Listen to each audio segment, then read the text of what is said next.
What's up, guys? It's the Profit Report with AB and Steve. I'm rocking solo tonight. AB's still handling some family stuff. We got big news today. We got a new richest man in the world. As of today, fresh in the news, Larry Ellison has just become the richest man in the world.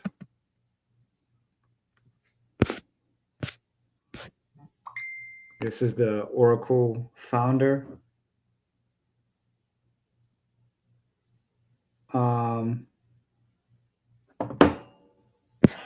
Sorry, one of my friends just texted me and said, where's the hype beast video titles?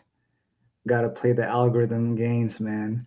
I guess the title today was not that good. But yeah, guys, today we're covering Oracle.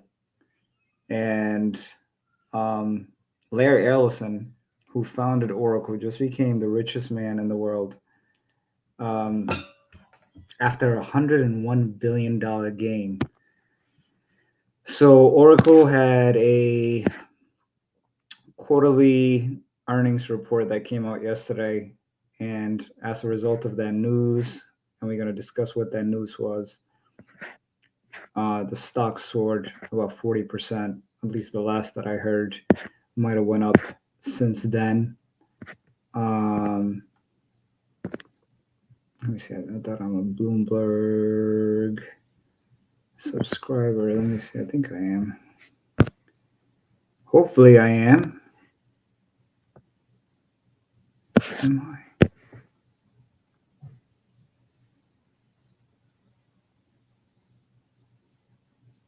I usually use Wall Street Journal, but I think I have Bloomberg as well. I usually don't go on it often.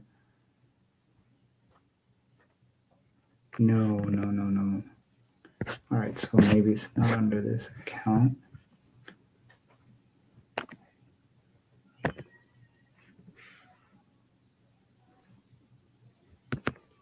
Let's look at NBC News. So Larry Ellison briefly eclipses Elon Musk as world's richest person. Billionaire index says. Ellison's wealth surged along with the stock of the company Oracle, which projected massive revenue driven by AI demand over the next few years.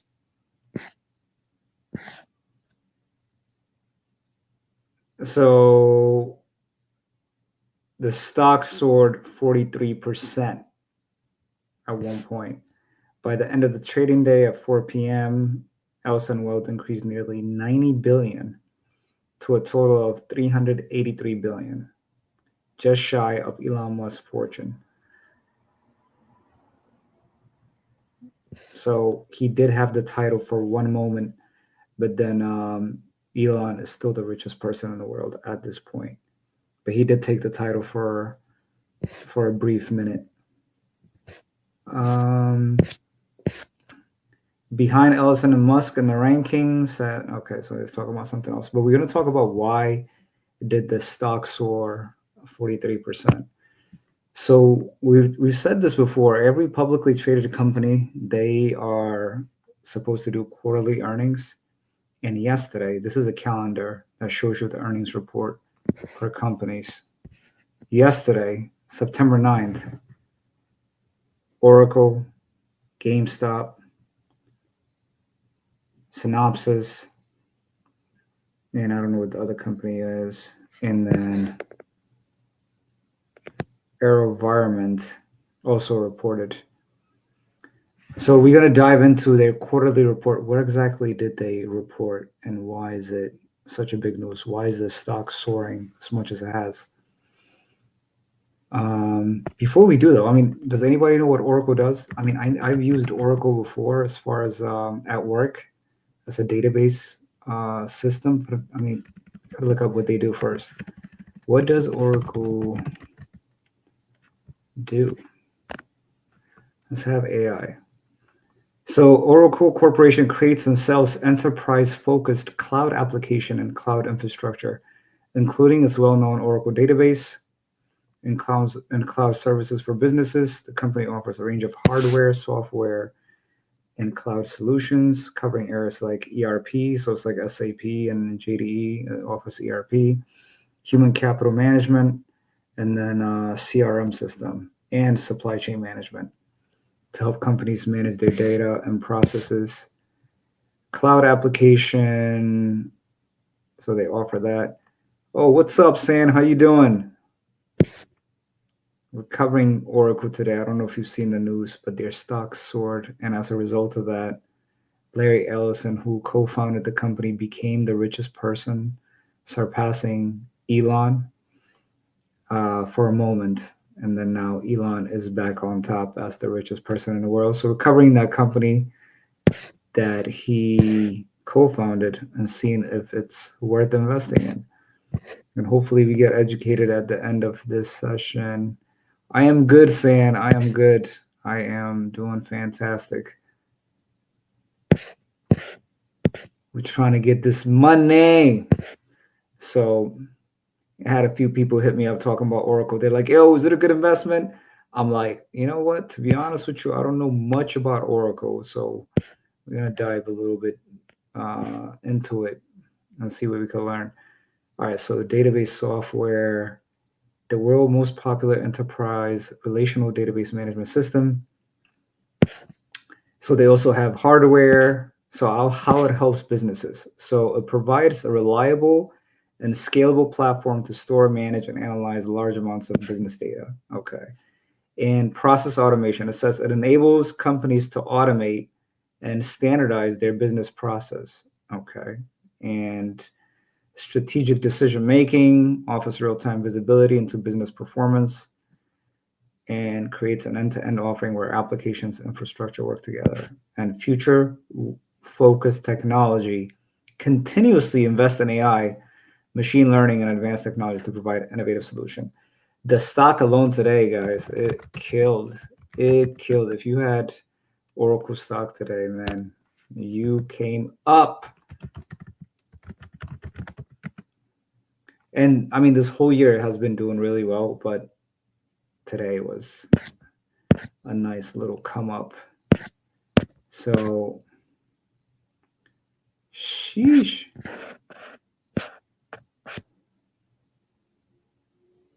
So the previous close was $241. So yesterday it closed at 241, and then today it's at 337. So almost over $90 per stock you would have made on each stock that you own. So let's within one day.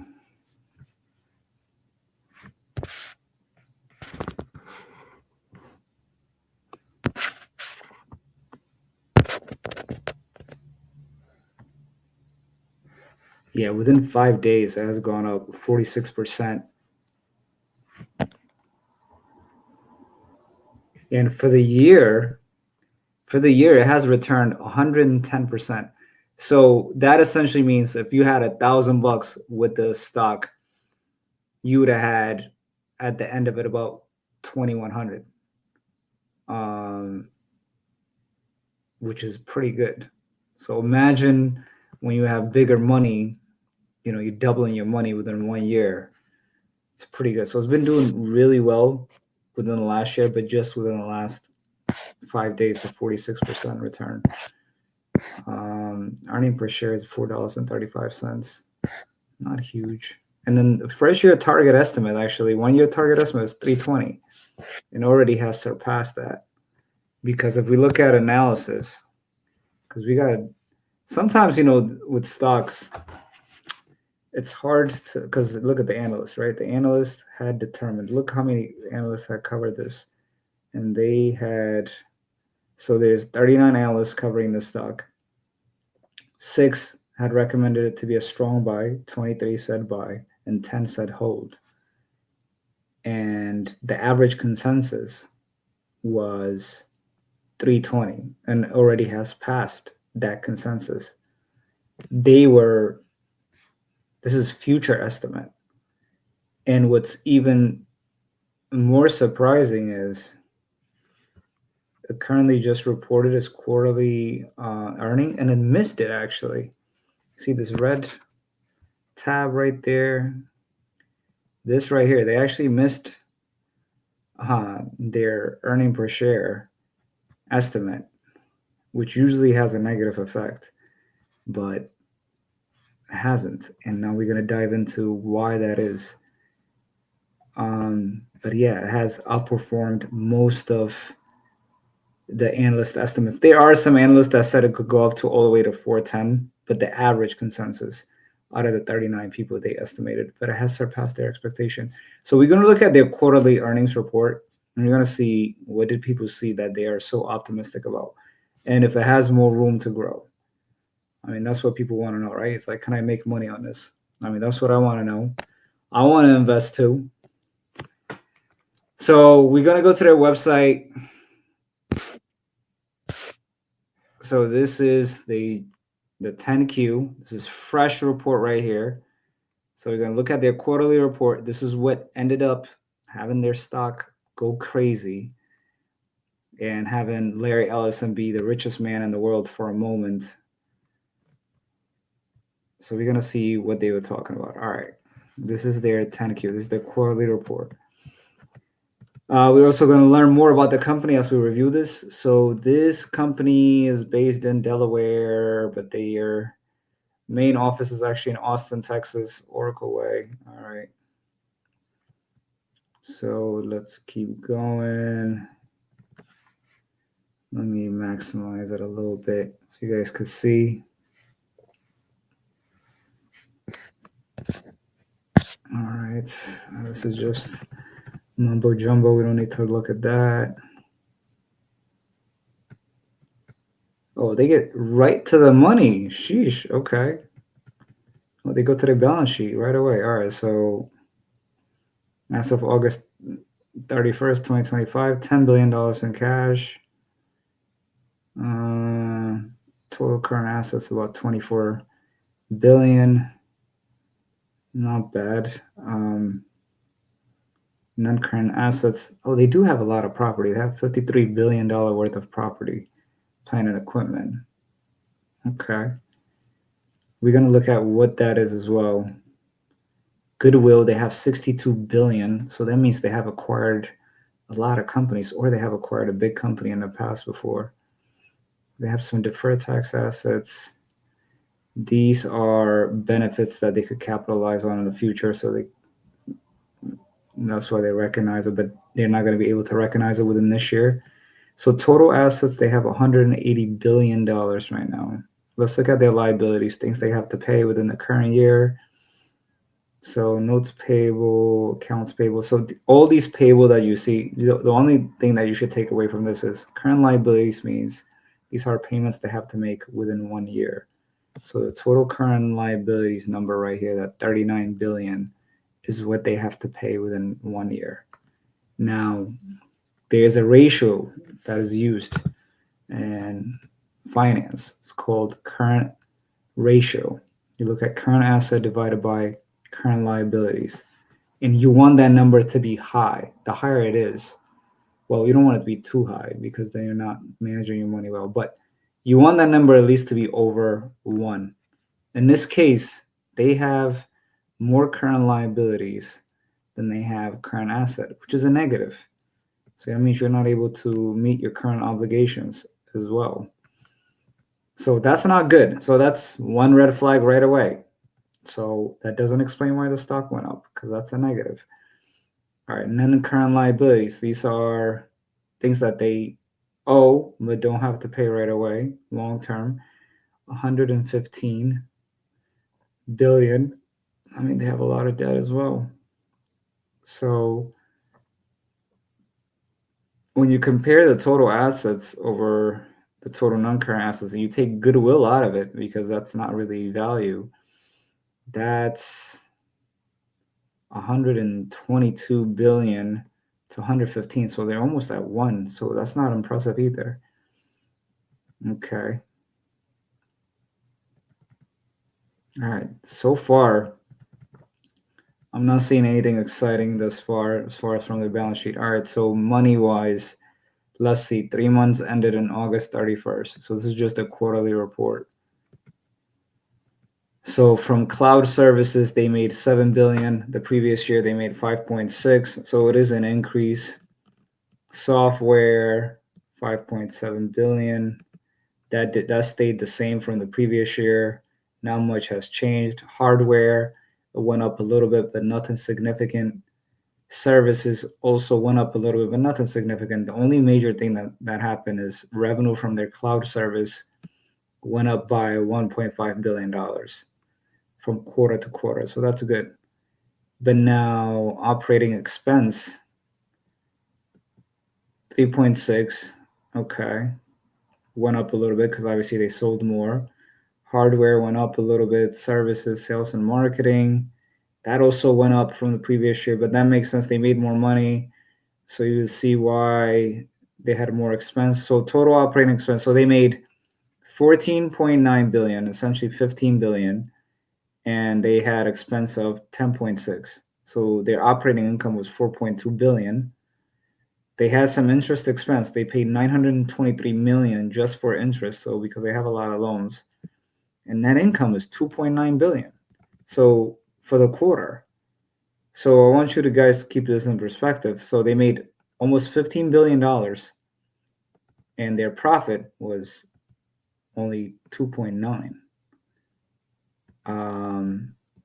I mean, that's almost 20%. So that's not bad. That's pretty good. Usually if you got over 10% in net income, that's pretty good. But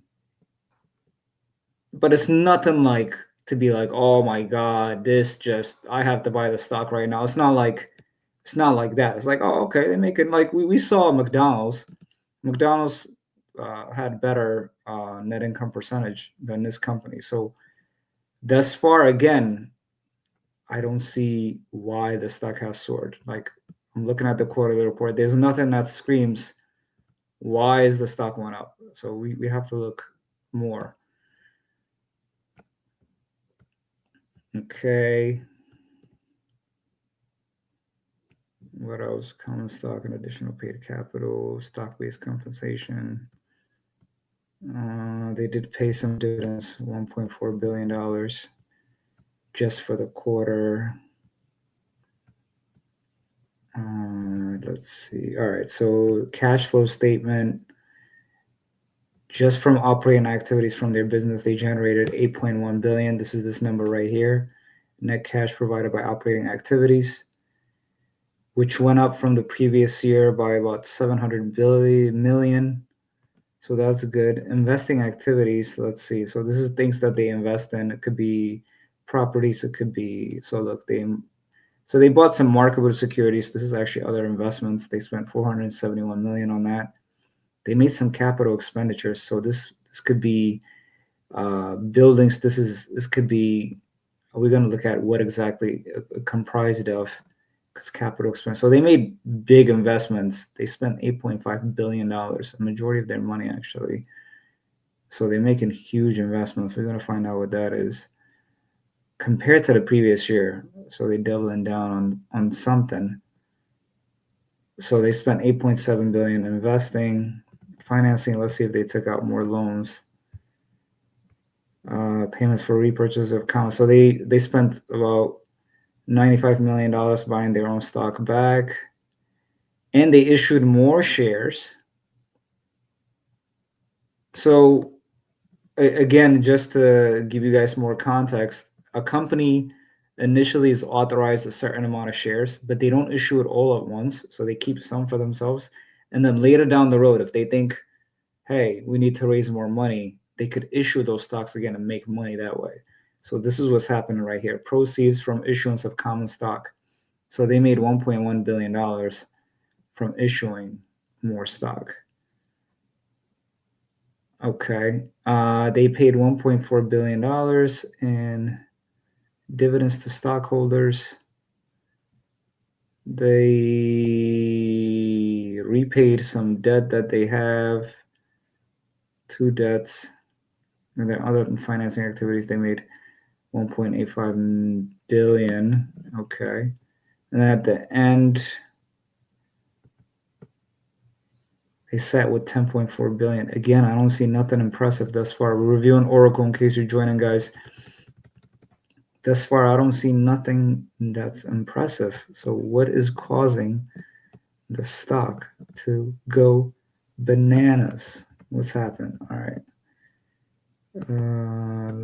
We're looking at their 10Q right now, their quarterly report, which caused all this increase in their stock price. All right, let's look. During 3 months and operating remaining performance obligations. Okay, so this must be it right here. Remaining performance obligations from contracts with customers. Trade receivables, net of allowance for credit losses, and deferred revenues are reported net of related uncollected deferred revenues in our condensed consolidated balance sheet. The revenues recognized during the 3-month ended that were including the opening deferred balance as of were approximately 4 billion. Revenues recognized from performance obligations satisfied in prior impairment loans are recognized that others more material nature. Okay. Remaining performance obligations. Oh, okay, so this is the number right here that's getting everybody. Look at this. Remaining performance obligations were 455.3 billion as of August 31st, 2025, which we expect to recognize approximately 10% as revenues over the next 12 months. So the way that accounting world works is, let's say I sign a contract with you for $1 million. We already signed the contract. You can't recognize that $1 million as revenue right away. You get to recognize it as you fulfill some obligations. So let's say if I hired you as a construction company, once you finish, the whole contract is $1 million, right? But then let's say as you finish the windows, the doors, you recognize some part of the revenue. As you finish the foundation, you recognize some part of the revenue. So this is what's happening right here. So they have $455 billion of contracts that they've signed, but they're not able to recognize it in their revenue yet because they haven't fulfilled those obligations yet. But they're saying they'll be able to recognize at least 10% of the revenue over the next 12 months, meaning out of the 455 billion, 10%, that's 45 billion that they'd be able to recognize within the next 12 months. Next 12 months, meaning right now we're in September, from September to next September. And what's their fiscal year? Let me see. Hold on. This is also important. What is Oracle's? So fiscal year is any 12-month period that a company decides to adapt. What's up, AJ? How you doing, man? So Oracle year ends on May 31st. Okay, so their year end is actually on May 31st. So they're actually right now in 2026. AJ saying, y'all talking about how Oracle is buying TikTok. Are they buying TikTok now? Or were they in talks, right? They were in talks about it, wasn't they? We're looking at their quarterly report to see what's happening. So they have $455 billion in performance obligation. 10% of it they'd be able to recognize. That's about 45.5 billion they'd be able to recognize in 10 months. Then 25% over the subsequent month 13 to month 36. Then the remaining 25%, which is it's, oh my God, that's actually a big number. Damn. 25% of that? Because 25% of 455 billion is going to be, it's like over 120. Let's look at the calculator. 455 times 0.25. That's $113 billion that they'd be able to recognize after the 12-month period ended. So September 20, all the way up to September 2026, they'd be able to recognize 45 billion. Then the following, starting October, all the way to 3 years from now, that means from September 2026 all the way to September 2029, they'd be able to recognize about $113 billion in revenue. And then after that, they'd be able to recognize the remaining amount, which is insane. So this is the number right here, guys. So it's about the obligations they currently have in contract. But now we have to ask ourselves, who have they signed these deals with? Because that's a huge amount. Jesus Christ, 455 billion. My God. Oh, I see you got more people in there. I see. What's up, Market Mike? What's good, man? Appreciate you being here. I know the stock movement is insane. I think we might have to change our format. We're going to be covering these hot topics because that's what the people want. AJ says, Dame, you're late. They're about to switch ownership. It's going to be some wild, strange content, very filtered. So Oracle is getting, according to AJ. So we're reviewing the performance obligation, but let's take a little detour. I think what AJ is talking about, Oracle, TikTok.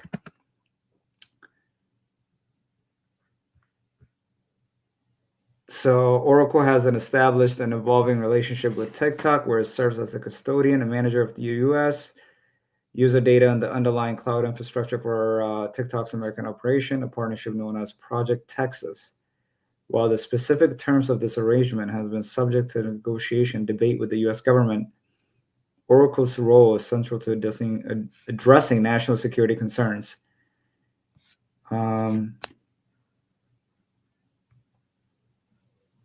Let's see, what else?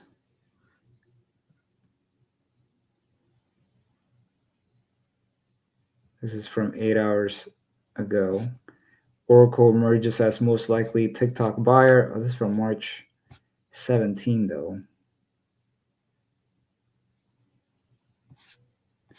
I mean, one thing I would say is this Larry Ellison, who co-founded Oracle, has a great relationship with a lot of people, whether it's Trump.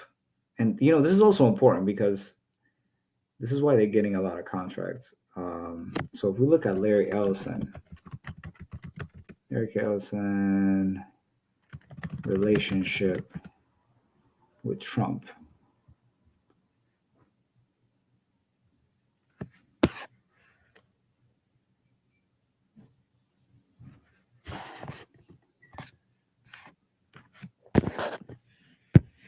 Larry, who watches some Practical Jokers? You get that. Let's see. Larry Ellison is having the best ones day. We already talked about this.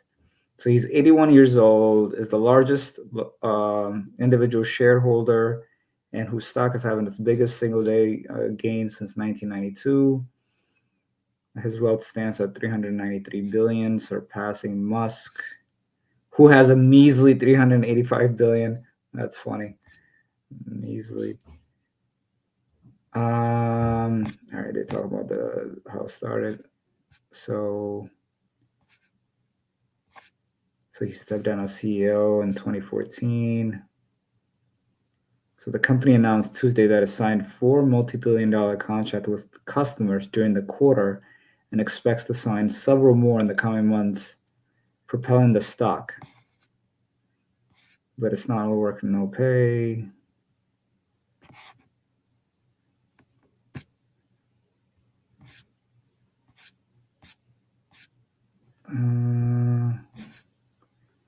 So politics are an area of interest for Ellison, who has frequently donated millions of dollars to Republican and conservative groups. In 2022, he gave $15 million to Super PAC, supporting South Carolina. Ellison currently has close ties with President Donald Trump. In January, he appeared with OpenAI CEO and SoftBank's CEO as well.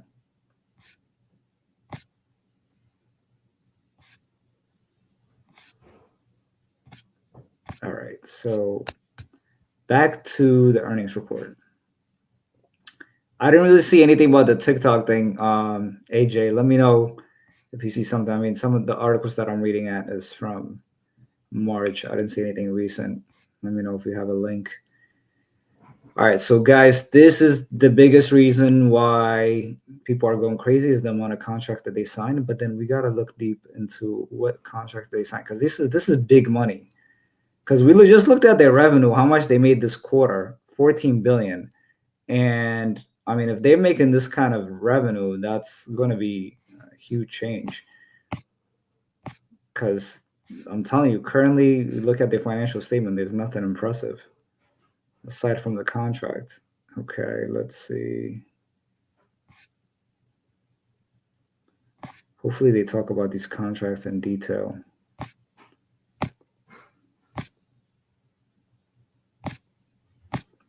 I want to look at these contracts. Cash, we don't need to know that. Cloud and software.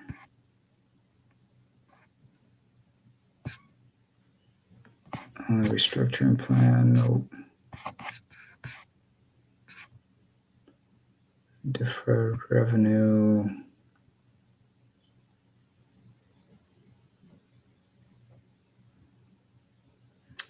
So yeah, so this is essentially what they talk about. You see how these deferred revenues right here, 12 billion, and they explain deferred cloud revenues, deferred software revenues, and deferred hardware revenues substantially represent customer-made payments made in advance for cloud or support contracts that are typically billed in advance, with corresponding revenues generally being recognized ratably or based upon customer usage over the respective contractual periods.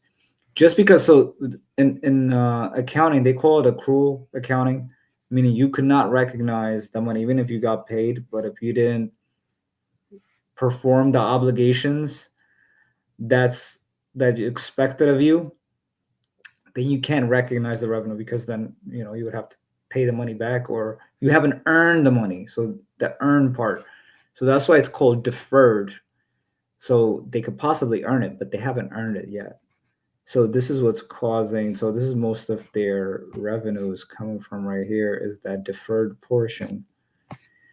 But what we want to get to and what we want to understand is how solid proof are these commitments and how much have they actually received in cash.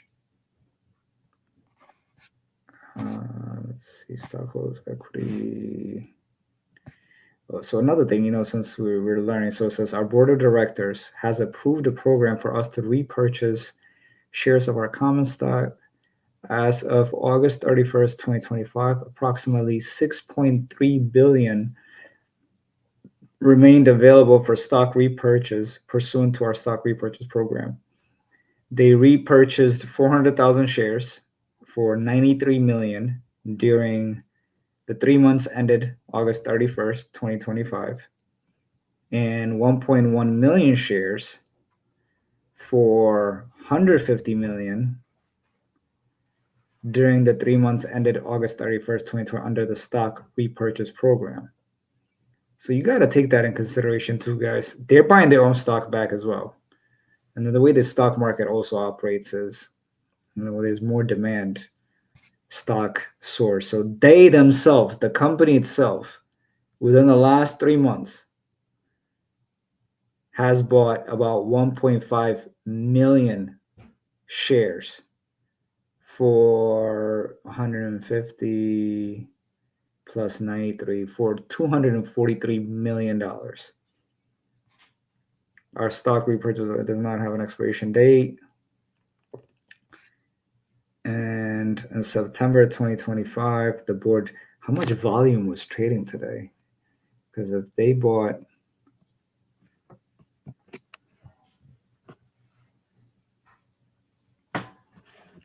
hold on, what in the world happened?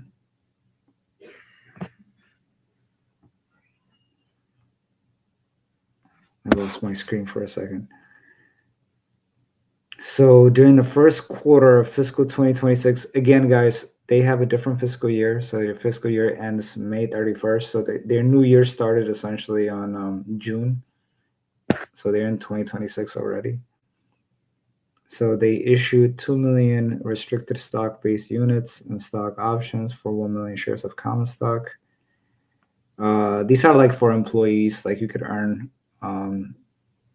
stocks, so restricted stock units.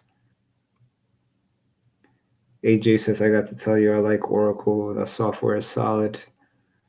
Yeah, I mean, every time I've used it in a company, it's been pretty okay. These fiscal 2026 stock-based awards were partially offset. All right, so they're talking about the stock awards. We're not really worried about that. AJ's not a fan of SAP, huh? I like them European ERP systems, man. All right, tax rate. All right, we don't need to worry about the tax rate right now. For reporting operating segments that define components of an enterprise. So they have 3 businesses: cloud, software, hardware, and services. Scale marketing. So our cloud contracts provide customers with access to the latest technology updates as they become available, and for which the customer contracted together with the related technical support services of the contractual term. Software revenues represent fees earned from granting customer software licenses, generally on a perpetual basis, to use our database middleware in our application software. We generally recognize revenues at the point in time the software is made available to the customer to download and use, which typically is immediate upon signature of the license contract.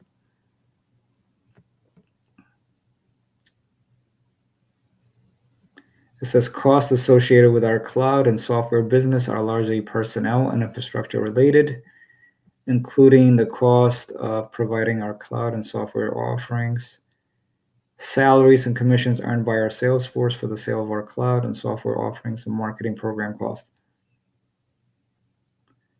AJ says, nah, man, American-made software, made in America, solid wood furniture.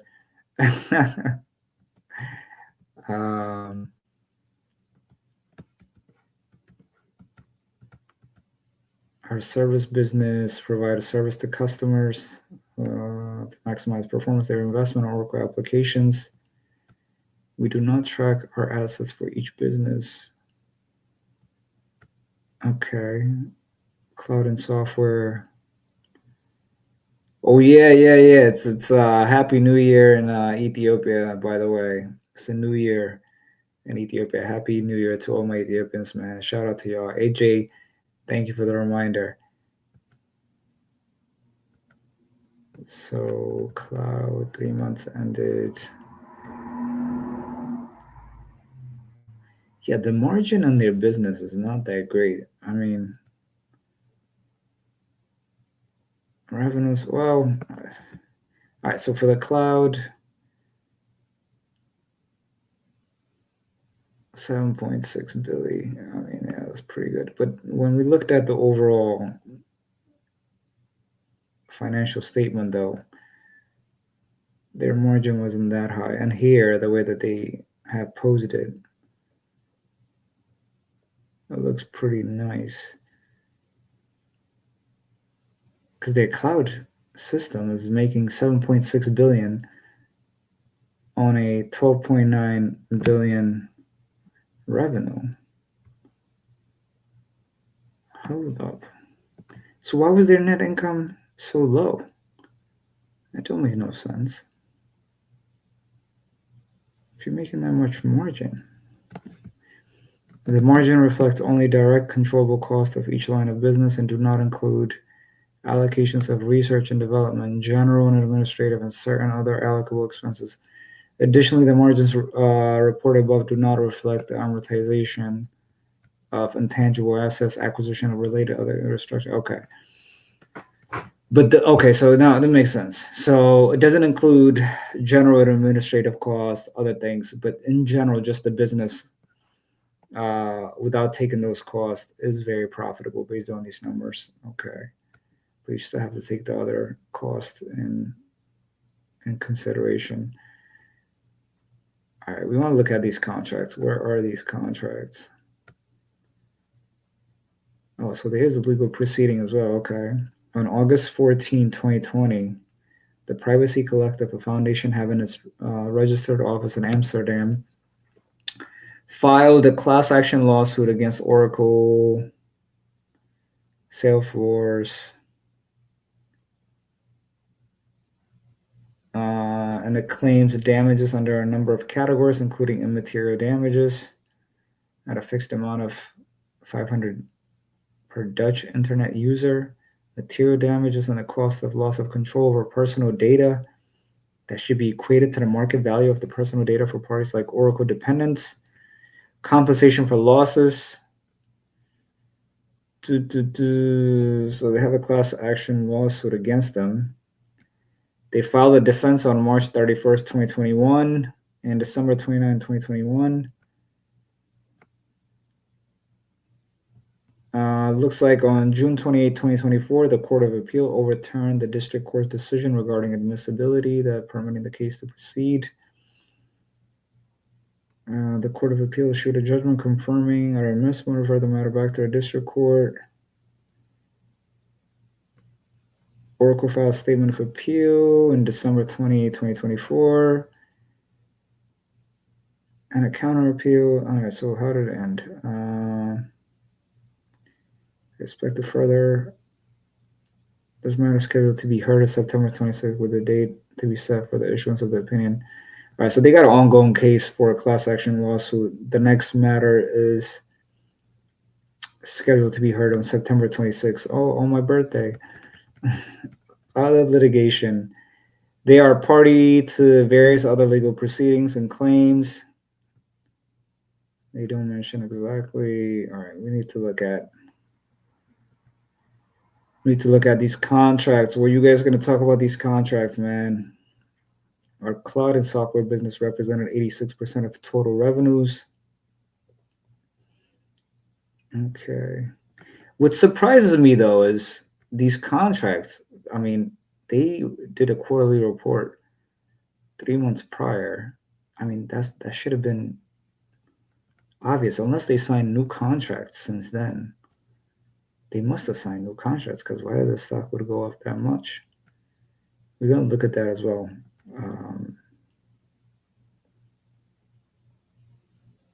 So the cloud revenue is their biggest component of their business. All right. Hardware is not much. All right, we want to look at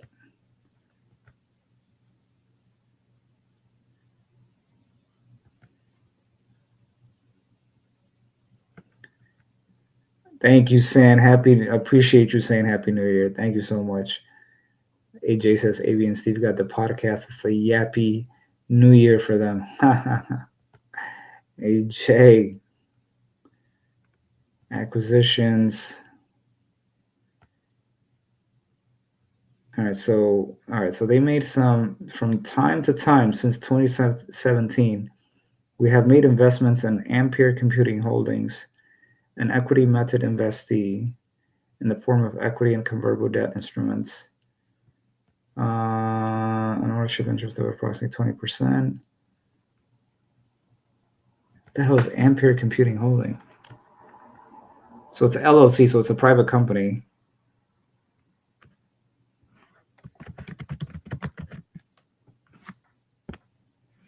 Oh, it's a semiconductor company.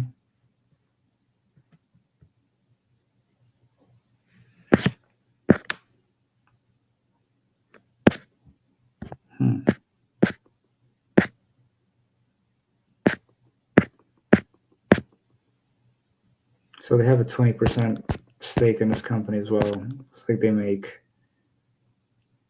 chips.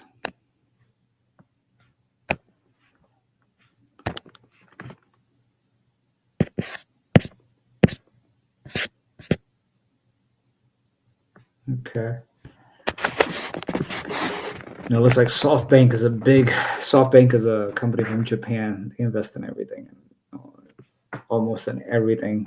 in the US, especially technology-driven innovation. So they invest alongside it with them as well. Let's see. I want to see these contracts. Where are these contracts? We gotta know more about these contracts. Because their latest number, guys, it wasn't that impressive. Their latest quarterly report. I mean, they had an increase in cloud computing, but it wasn't that impressive that have would resulted in the stock to increase. It's these contract they sign over almost $500 billion. But we want to understand what is the nature of these contracts. Tangible assets. Our cloud and software business engages in the sale of marketing of our application through various deployment models, license offers. Revenues for our cloud offerings are generally recognized ratably over the contractual term, which is generally 1 to 4 years. Or in the case of usage model contracts, as the cloud offerings are consumed, software license revenues represent fees earned from granting customer licenses, generally on a perpetual basis.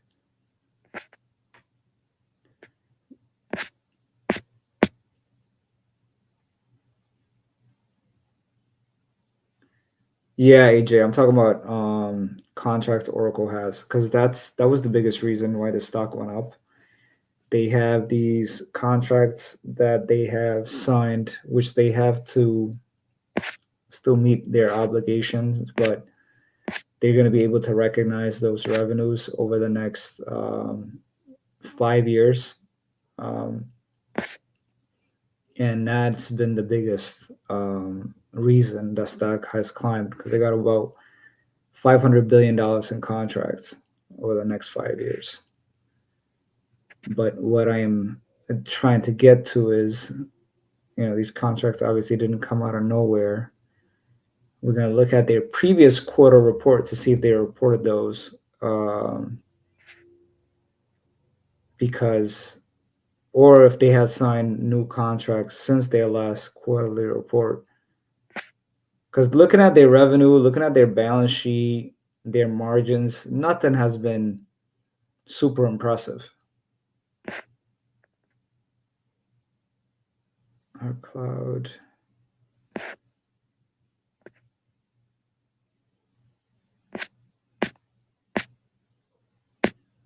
Not the hardware business, service business.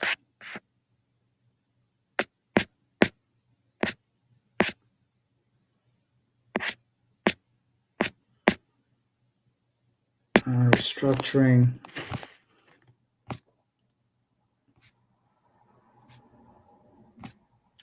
No working capital, cash and cash equivalents. No.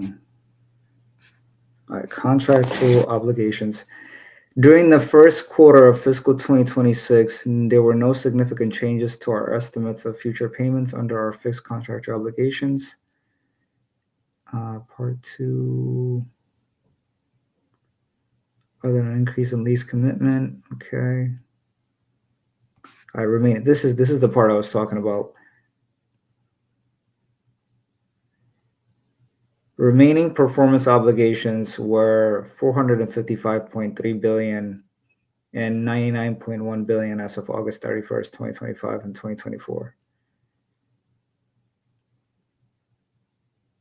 The increase in remaining performance obligation between those 2 years was primarily attributable to certain significant cloud contracts that were entered into during the period. For more information about remaining performance, see Note 1.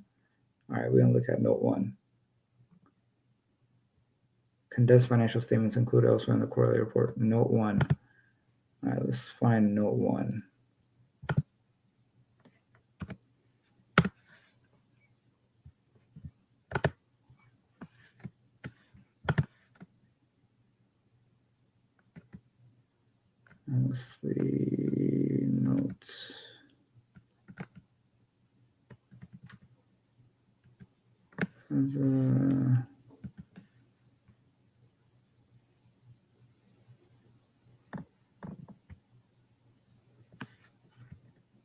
see, note one.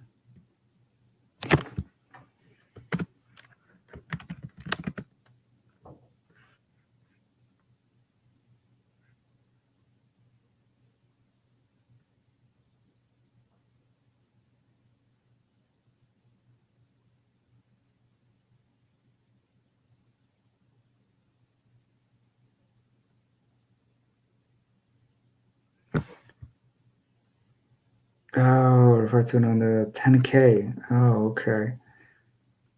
All right, so we got to find the 10K.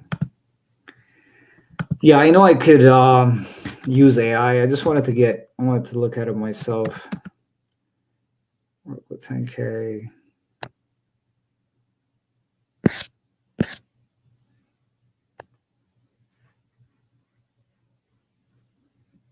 So this was released in May 31st. We're going to look at note one.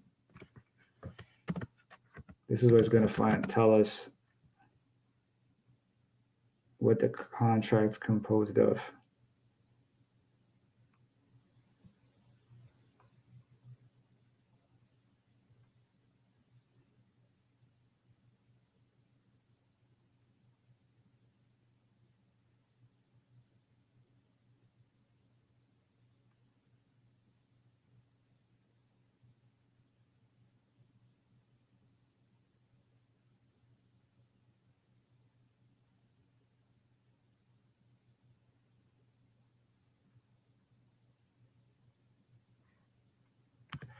Oh, where the hell is the note one?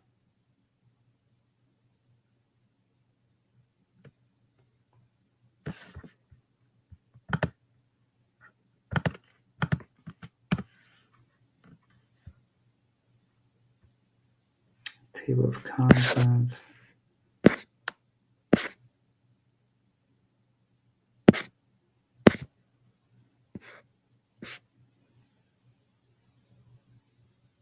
Management discussion.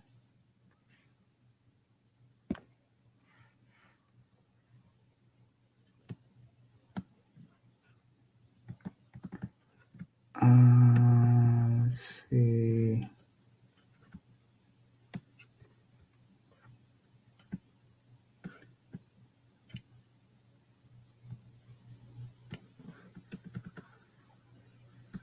Cloud business is 84% of revenue.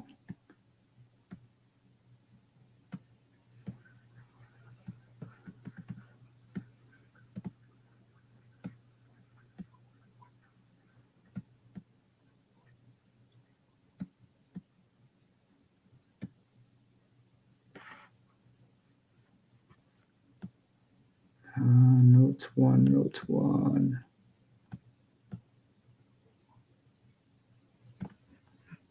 Why the hell?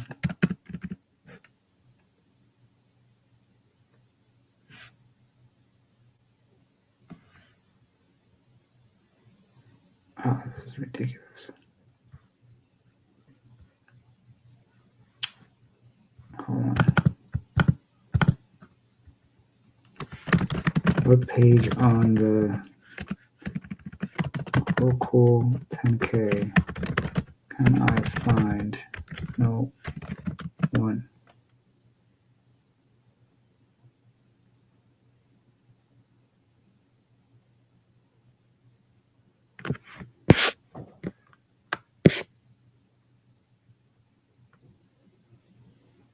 Financial statements and supplementary data.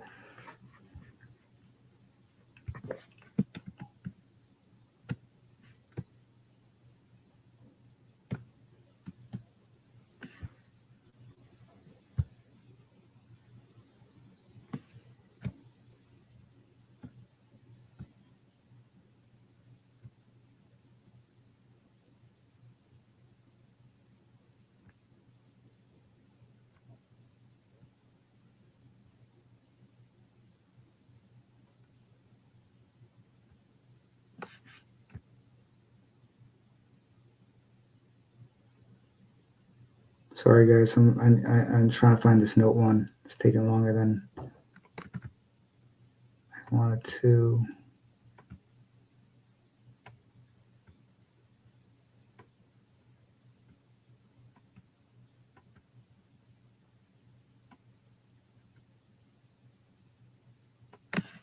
What in the world?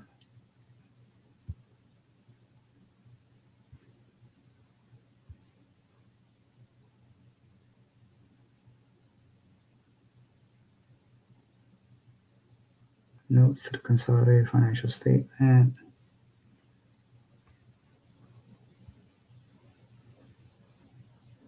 Oh, AB in the house. What up, baby?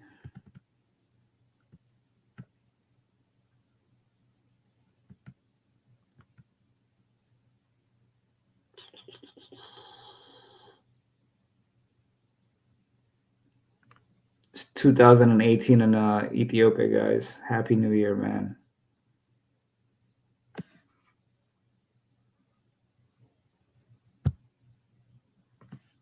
How am I not finding the notes? This is crazy.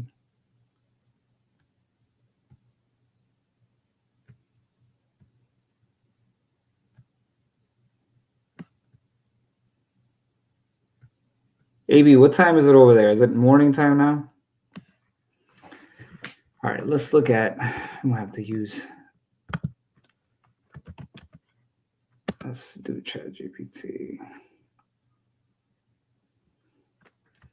What contracts did Oracle sign in 2025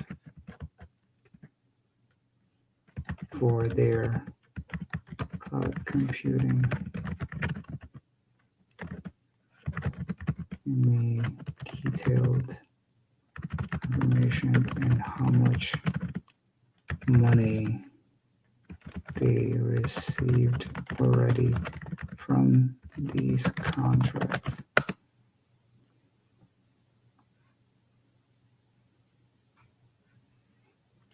You guys ever use ChatGPT 5? I noticed that it thinks a little bit more before it answers, which I low-key appreciate. I feel like it's working a little harder. It doesn't spit out the answer for you like with ChatGPT 3 or 4. This one takes its time. Look how long it's taking right now. ChatGPT 5 is really a thing, or they just faking it. Maybe it's pretending to think. No, I don't want it concise. I want it to be detailed. Okay, so Oracle Cloud Contracts. So they did U.S. Army. They did JWCC task order, firm fixed price task order to provide a compute and storage to the Army's Enterprise Cloud Management Agency. Signed and posted in March to April 2025. The size was 222 million. AJ says if Steve used Oracle, he wouldn't need ChatGPT. AJ, no, I used to have a Samsung. I got a Google phone now. But yeah, I was a Samsung guy for a minute. Cash received so far from the U.S. Army. These task orders are typically billed and recognized as services delivered. Oracle hasn't broken out collections or revenue recognized on a single task order. You could get Perplexity Pro for free if you use the Samsung. Oh, really? I've never used Perplexity. Is it good? All right, so they also signed a GSA OneGov agreement, a broad buying agreement with the U.S. General Service Administration. So another federal contract, okay. No aggregate dollar value. All right, they also signed with XAI, with Elon himself. XAI selected OCI to train and serve Grok models and distribute Grok via, let me tell you guys too, just a side note, Grok is amazing. I use Grok all the time. It is amazing. I use it in my car. It's amazing. So they also have signed a deal with Oracle. We don't know the size and the term of that. Unnamed hyperscale cloud services deal, later reported as OpenAI. This is the one that AJ was saying. Oh, ChatGPT is sensitive, Perplexity is emotionless. Yeah, I like it to have a little emotion, man. I can't be talking to, that's what I like about Grok too. To be honest with you, they got a little personality. Perplexity. Man, I don't want no robot for real. I want it to pretend like it's human, but it's a robot. You guys like Perplexity? I've heard good stuff about Perplexity though. To be honest with you. All right. So Oracle said it signed a single cloud service agreement expected to add about 30 billion per year. Woo! Damn! OpenAI got money. Subsequent reporting in September 2025 identified the customer as OpenAI with a 5-year, 300 billion compute purchase commitment, about $60 billion a year, though Oracle didn't release a definite contract document publicly. Signed and announced September 10, 2025. Oracle's disclosure, 30 billions per year starting 2028. Media, 300 billion over 5 years starting 2027. Huh. So Oracle actually has said the contract is less than what the media is reporting. Cash received thus far from this contract, effectively nothing from the contract. According to Oracle's own guidance, the revenue starts in fiscal year 2028. Oracle has now said it received upfront cash. Instead, the deal shows an remaining performance obligation, RPO. Yep. Oracle's Q1 RPO hit 455 billion. This is the big fuzz about why the stock has freaking gone crazy.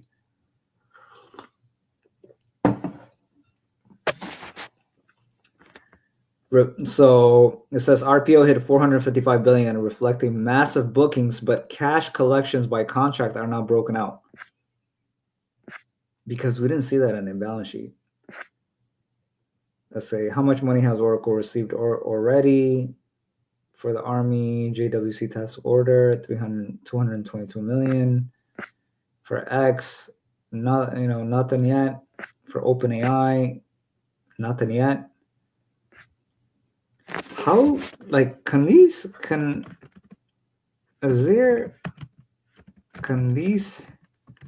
companies back out of the contract once it has been signed? I mean, that would be my concern. You got big contracts, but are they do they have to stick with those contracts as they're, especially the OpenAI one? So once Oracle announced a signed funded contract is legally enforceable and customers cannot casually back out without paying. The only exception is the GSA vehicle. How about the OpenAI one though? So let's see, commercial contracts. These are enforceable contracts, not just handshakes. So I mean, these are, I guess they can't just back out of these contracts. It says they are enforceable. Customers may negotiate termination rights, but usually only for cause. Termination for convenience usually trigger penalties. Customers will still owe Oracle for a minimum commitment or pay a negotiated break fee. So Oracle has a strong legal viability into the future revenue. Walking away would be extremely difficult without steep financial penalties. Wow.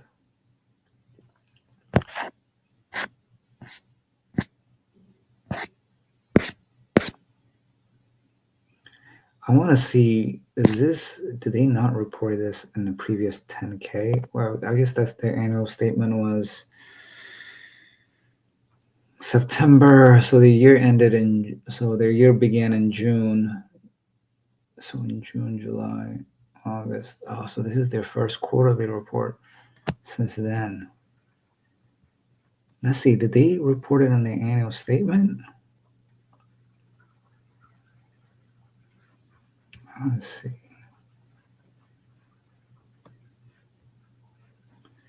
Because if we look at their annual financial statement.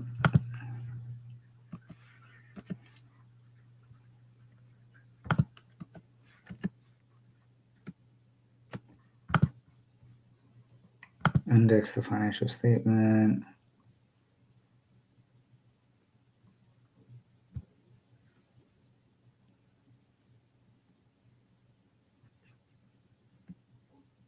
That was it. All right, revenue. So 2024.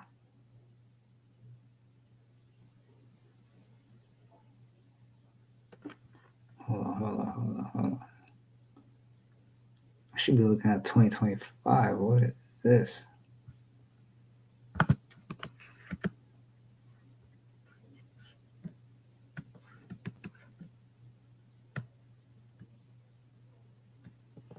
Oh, AB in the house.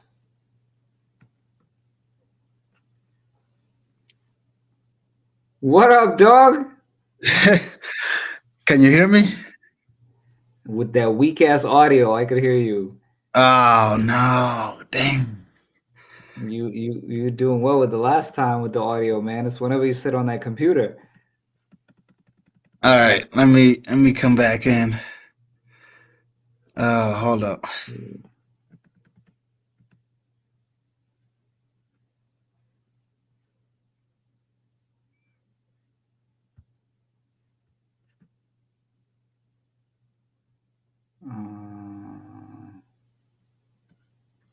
Financial statement.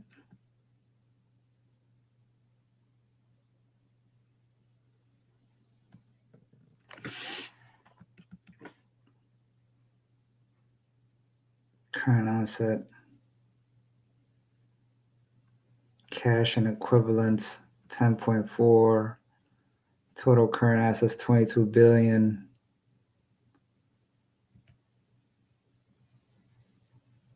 Total assets 140. But 2024, hold on. Do I have? Where's their 10K?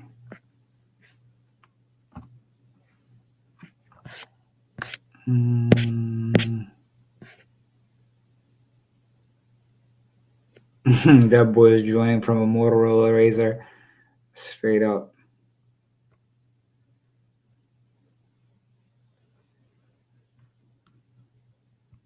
You know, the other day when he joined, that audio was nice. That was crisp.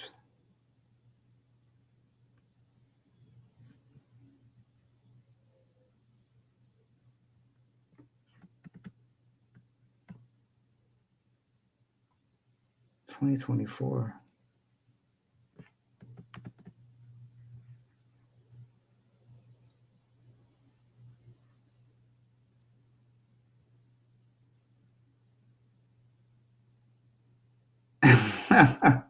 I'm so confused.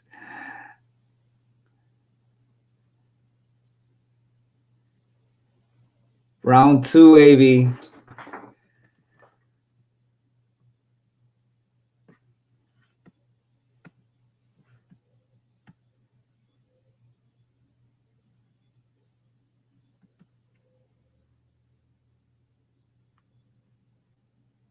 Yo. No, now I can't hear you. I can't hear you at all now. It was better previously.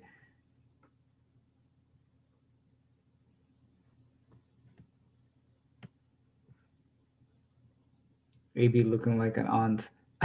Why are you trying to play? Why are you trying to play this boy, man?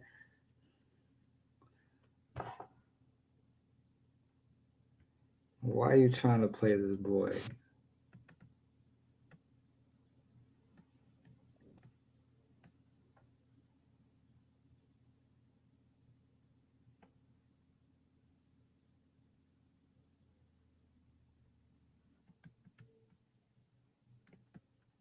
Why are you trying to play you, AB? Kia saying he does look rough. AB about to send me pictures of flowers on WhatsApp. Yo, these guys are clowning over here, man.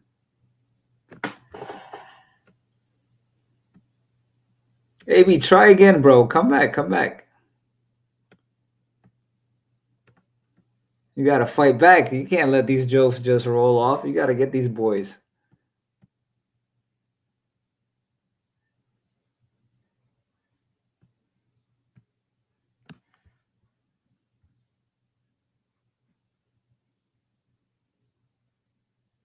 Hold up, hold up, hold up.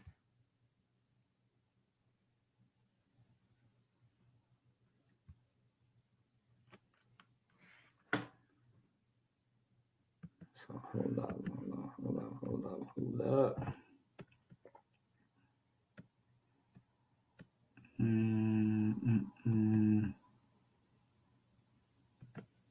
Changes and disagreements with accountants.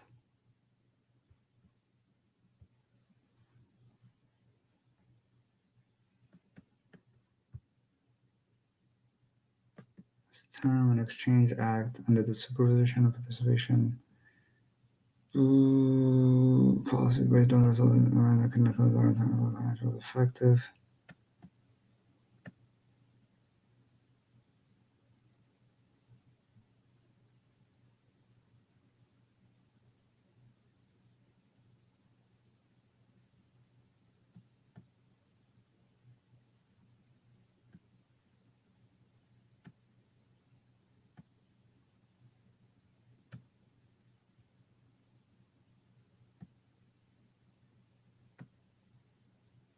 Basis.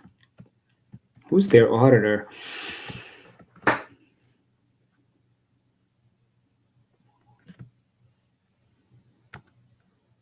Oh, Ernest & Young.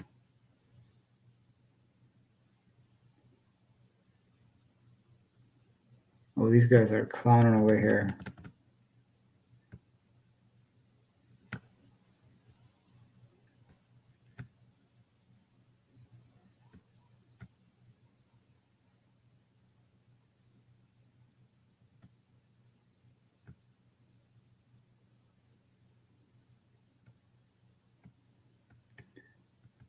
I mean, the biggest thing is the contracts that they signed. But what I'm trying to figure out is they just did their annual report in May, and this agreement with OpenAI. When did they sign the agreement with OpenAI? Man, is my audio really that bad like this? Man, let me tell you this, man. Let the audience, if they want you at this audio, stay with this audio. I'm not even You gonna do can't hear the me, or is it far? What does it sound like? audio is a little far, but you know what? I'm gonna leave it. You guys, what do you guys think of his audio? Is bueno or no bueno? Bueno, no bueno. This is perfect. Tina Kia is says this saying is this is perfect. perfect. Audio is good. Maybe AJ it's says it's you. good. All right, let's rock then. Steve I is think that the tripping. audio is garbage, personally. You'll see it on the recording. But if the people want the audio like this, I'm not gonna argue with the people. Audio is fine. We understand. What do you mean understand? Like African understand or like? That's what I'm saying. The volume is low, bro. That's what it is. You know how like without the mic and Damn, with the where's this mic? damn mic at? Hello, That's what it is. It's not hello. obviously I could hear you, but you know when we're recording what happens. So they disclosed in June 30th. When did they report their And annual statement? AirPods suck, bro. Connecting with non Bro, last AirPod time, things. you remember when last time, I think you should just do it with the phone. Get the AirPod off. You know what I'm saying? Like, just raw. Yeah, but I'm sitting down. Anyways, What? AV doesn't have HDMI. He still got RCA cables. Straight up. No, yeah. What I'm saying is, if you take off the headphones, if you just use the actual phone, No, you I'm know what I'm using saying? my computer right now. Oh, so June 18. So Yeah, they're both saying audio is fine. Anyways, have you seen what they're both happened with saying audio is fine. I'm telling you, you're gonna when you rewatch this, you'll see what I'm talking about. These boys, I don't know what they're talking about. Have you heard about Oracle? What happened? No, what happened?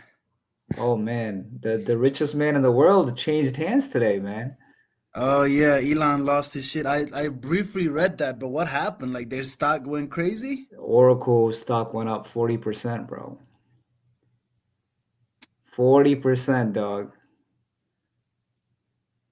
Damn, why? So that's what it is. So they signed some deals for cloud services.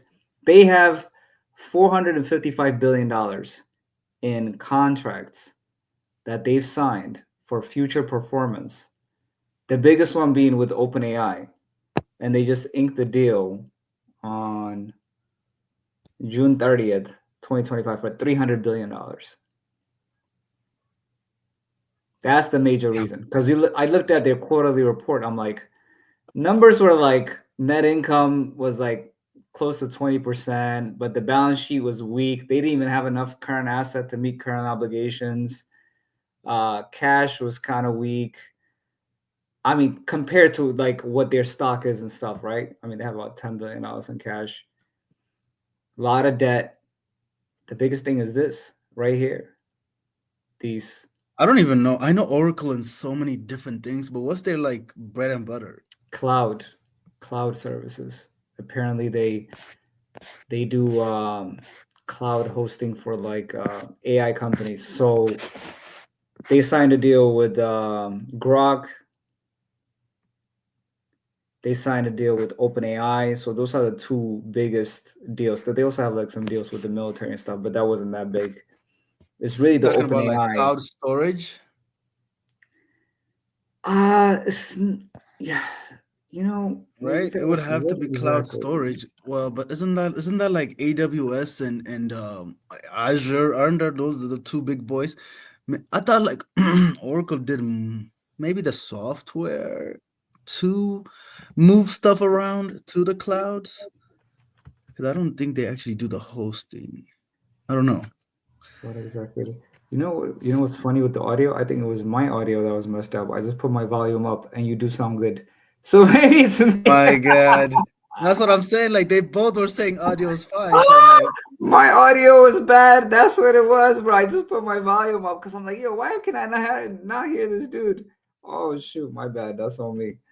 What exactly does cloud? yo, 40% is crazy though. It is wild, bro. What exactly does? And you know their fiscal year ends in May 31st. So they just did their annual in June. So their annual statement, and this is their first quarterly report since then. Mhm. Then as soon as the report went out yesterday, bam, today stock going crazy. I don't think Oracle is on people's like, big list for this year. It wasn't talked about like Nvidia or anything like that. I don't know that I read. I watched like some like little financial analyst. I hear him mention it, but then they took it off the list. Like I know this guy. He's a CFA man. He mentioned it as like stocks to look at and stuff like that. But then he ended up removing it. But it wasn't because their stock has performed 110% over the last 12 months. So if you take off today's, just within the 5 days, they performed 46%. But even outside of that, they have returned about 55% in return this whole year. Damn, yeah, that owner looks weird as hell though. Yeah, Larry, I That know. He's old, bro. He's like 81 or 82, something like that. Damn, boy, look like he's stretched out. He does, yo. Speaking of sketch, I think it says elastic scaling. Oh shit. Uh, So they do the oh wait. This is what Kia and them be using. The what this? damn wait Oh, the Oracle database. Kia. You guys use Oracle? Oracle database. It's like a DBA software. I think they compete with like Microsoft has the database too. What was the But database I from don't know. This is Microsoft? not. I don't think this is database though, because they said cloud. Unless that's what. I I don't know what cloud is exactly. I don't Oh, cloud. It says cloud computing software. offers cluster. They say they do Microsoft offers clusters. You see, if Microsoft offers the same thing, cloud, and OpenAI is owned partially by Microsoft, why did they not sign? That's what I'm saying. No, I think um Homeboy's trying to get away from Microsoft. Who? Sam, yes, I've Joseph is heard correct. there's a little tension, right? I heard there's a little tension between OpenAI and Microsoft. That's the word around town. Yeah. That boy trying to get away. He's like, "Psh, Ah, so maybe yeah, that's yeah, why. yeah. So Let's yeah, see. what happened to Amazon? Didn't Amazon also do cloud? What happened? Oracle, I It's don't not. know, but I don't think it's purely hosting. I think it's something else. It's not. It ain't just hosting, But that's what I'm saying because I thought AWS was the big boy. So why that's what didn't I they go? thought. You That's know. what I'm saying, right? It says It- specialized AI infrastructure. Oracle Database 23 AI supports vector embedding. Kia, you gotta explain what this is. What's vector No, embedding? just ask chat like explain this to me like I'm a normal person. What is it that they actually do? Something like that. Because yeah, we ain't going. Explain this in a simple manner that a normal person will understand.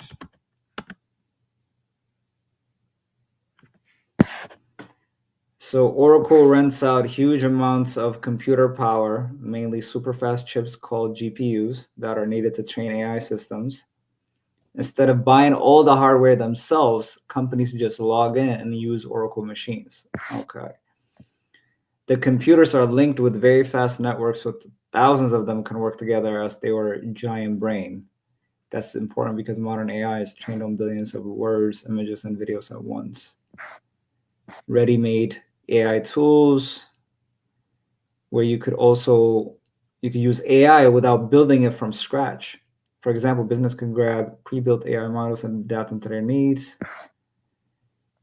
And because Oracle works with the US military, healthcare, and banks, and then it's lower cost compared to rivals. Ah, I see. So cost is, Well, like I says, it even tells you, which is why big names like OpenAI and Elon have signed up. I see. So they are cheaper. Hmm. Yeah, But so I don't think they make. Do they make hardware or is that Cisco? That's they do. Cisco. No, they They're the do. main. They make hardware. That's a small percentage of their business, but they do. They list it as a segment. But I think it's that boy Cisco they use for Happy Ethiopian New Year's. Yeah, Oh, you know, it's New Year morning right now. I mean, my boy about to eat good today, man. yeah, 6 a.m. right now. We did the we did the chippo ceremony yesterday. Oh yeah. Hmm. Hey. But So yeah, man, massive money coming in the future years. They say they'd be able to recognize at least 10% of it, about 45 billion within the next 12 months. you guys I've, want me to talk about how Ethiopia is doing technologically uh, briefly, or sure, go ahead, man. BYD electric vehicles? They are all over the place over here. What? Oh yeah, bro, BYD all over the place. How they charging them? Nah, they got charging stations. But there's no electricity. Hey, I don't know. What's no? There is an hey, chill. Hey, man, We I'm just just saying we it's just not got the reliable. dam. We just got the dam inaugurated. I know. Let's I not saw forget it. about that. That's a Very huge proud. thing. Very proud. Man, people are like, bro. Hey. So BYD's all over the place here. Um, they cost about 15 to 20K, like brand new. What? That's it? Yeah. Yeah, about 2.1, 2.5 million, which is about I think 20K or something. What? Because 10K is 1.5. So yeah, less than 20K. That's cheaper than like a Toyota. Yeah. Like But instead of this is like they do have different versions. This feels almost like a hatchbacky. It's not as big. It's maybe like a little bit bigger than a Model 3. but is it nice? Is it like have the screen inside and Yeah, but all that? I mean, you can tell the difference between like that and Tesla in terms of the build quality. You could tell Yeah. like that touchscreen ain't, you know what I'm saying? It looked like some Android tablet put on them. But compared to the other cars, isn't it still nice? Mean, if you're rich, you're gonna get the big V8, Toyota big ass SUVs. Like Right. that's why, or the big pickup trucks like the Toyota Tundra looking things or Hmm. whatever. If you're super rich, you know how it is out here. But no, people are using them for like Ubers. Like as a Uber, like I've had multiple BYDs as my Uber. Wow. Damn. And you know, I went Yeah, there was it 3 years now? That this didn't exist. yeah, yeah. No, I mean, they have it like how like in Mescal Square, like Yeah. there's an exhibition and then it's a holiday they have stuff. They had the Hmm. car out there and they're like, yeah, it's like cheaper now, 2.5, 2.1, 2.2 mil. Um 5 years, no interest loan. You can do 50% down and then 50% paid over 5 years. What? So all you gotta do is put like what, less than 10K, maybe 6, 7K, and then you could pay the rest in 5 years, no interest. Bro, that's not even common. You know, I know that's common over here in the US, but that's not common in over there. Like payment plans for cars, that's not a thing. Bro, things have changed so much. Like I'm thinking credit cards are gonna be here next couple of years. Dude, they need to be. I've always said that in Ethiopia, and I don't know in Africa, but dude, credit card is a lifeline in America. Like you need that in the third world country too. You know what I'm saying? Yeah, like they're doing it with mortgages are a thing now, like paying over like 10, Really? 20 years. Yeah, 10, 20 years. You can do like 50% down. Interest rate is crazy though, like 21%. Yeah, yeah, yeah, I bet. Um, Yeah. but like yeah, you do a 10-year loan and stuff like that. Even some I've seen, I think 20. Wow, bro, that's profound, man.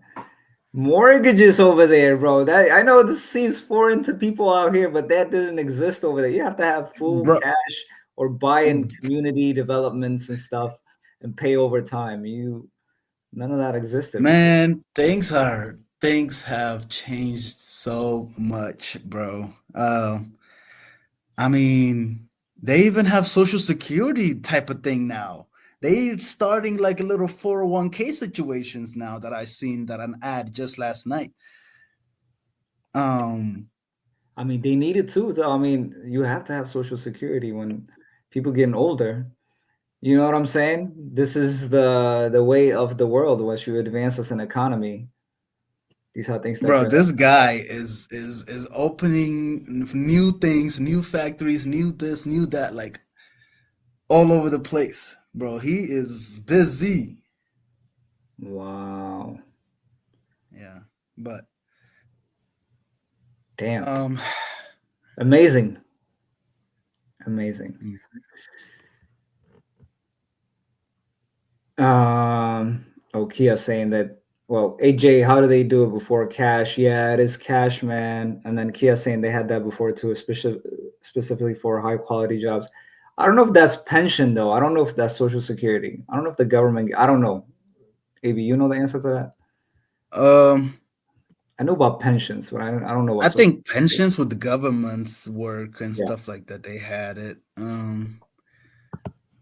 I don't know about other companies, but how about ladies? Listen, man, like oh my construction, bro. You've never. I mean, we've always said this, but I just feel like right now, like construction is just dusty. Like dusty because of the construction, not because Right, like, right, you know, right. I mean, it's bro. it's one of the fastest growing economies in the world, bro, and you've seen it firsthand, bro. This thing is I growing. mean, yo, you could buy a two-bedroom in downtown Addis for about maybe 100K US these days, like a luxury apartment. Really?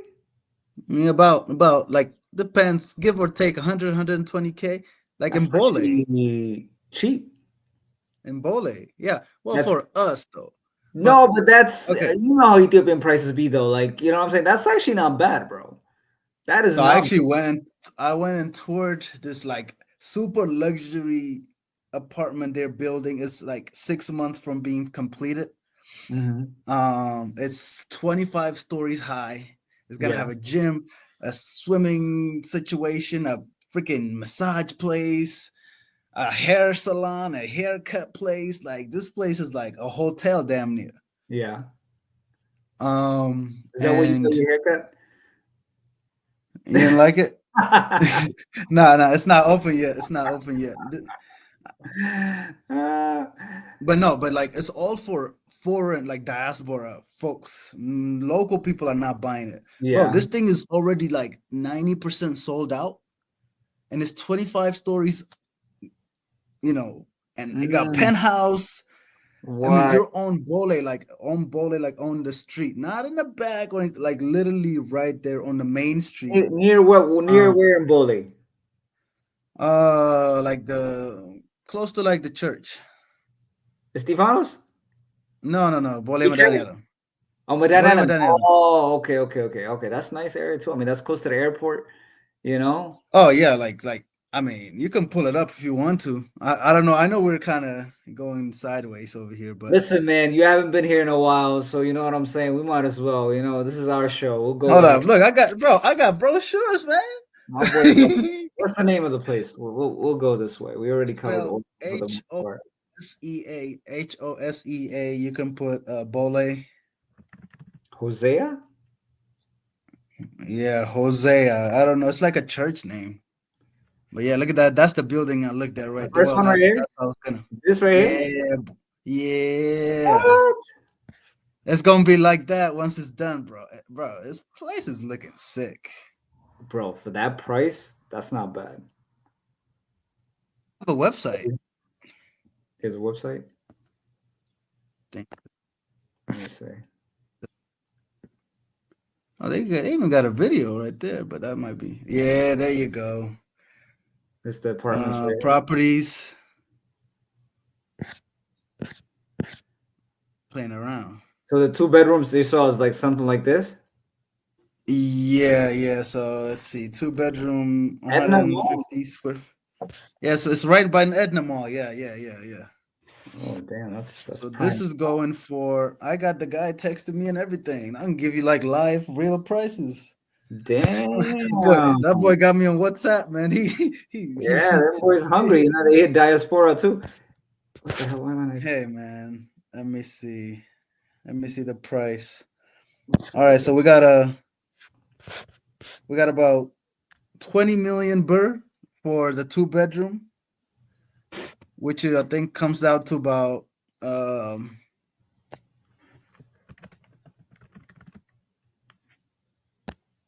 129. If you do black market, I mean, if you do straight up, it's Not probably much gonna be a difference little though bit more. nowadays. Yeah, about 8K different or something. 138,000. That's Yeah, not it's 150 square meters, which I don't know what translates that to. 130 square meters. 150. 150 square meters. Yeah, two square. 150, Steve. Oh, my bad.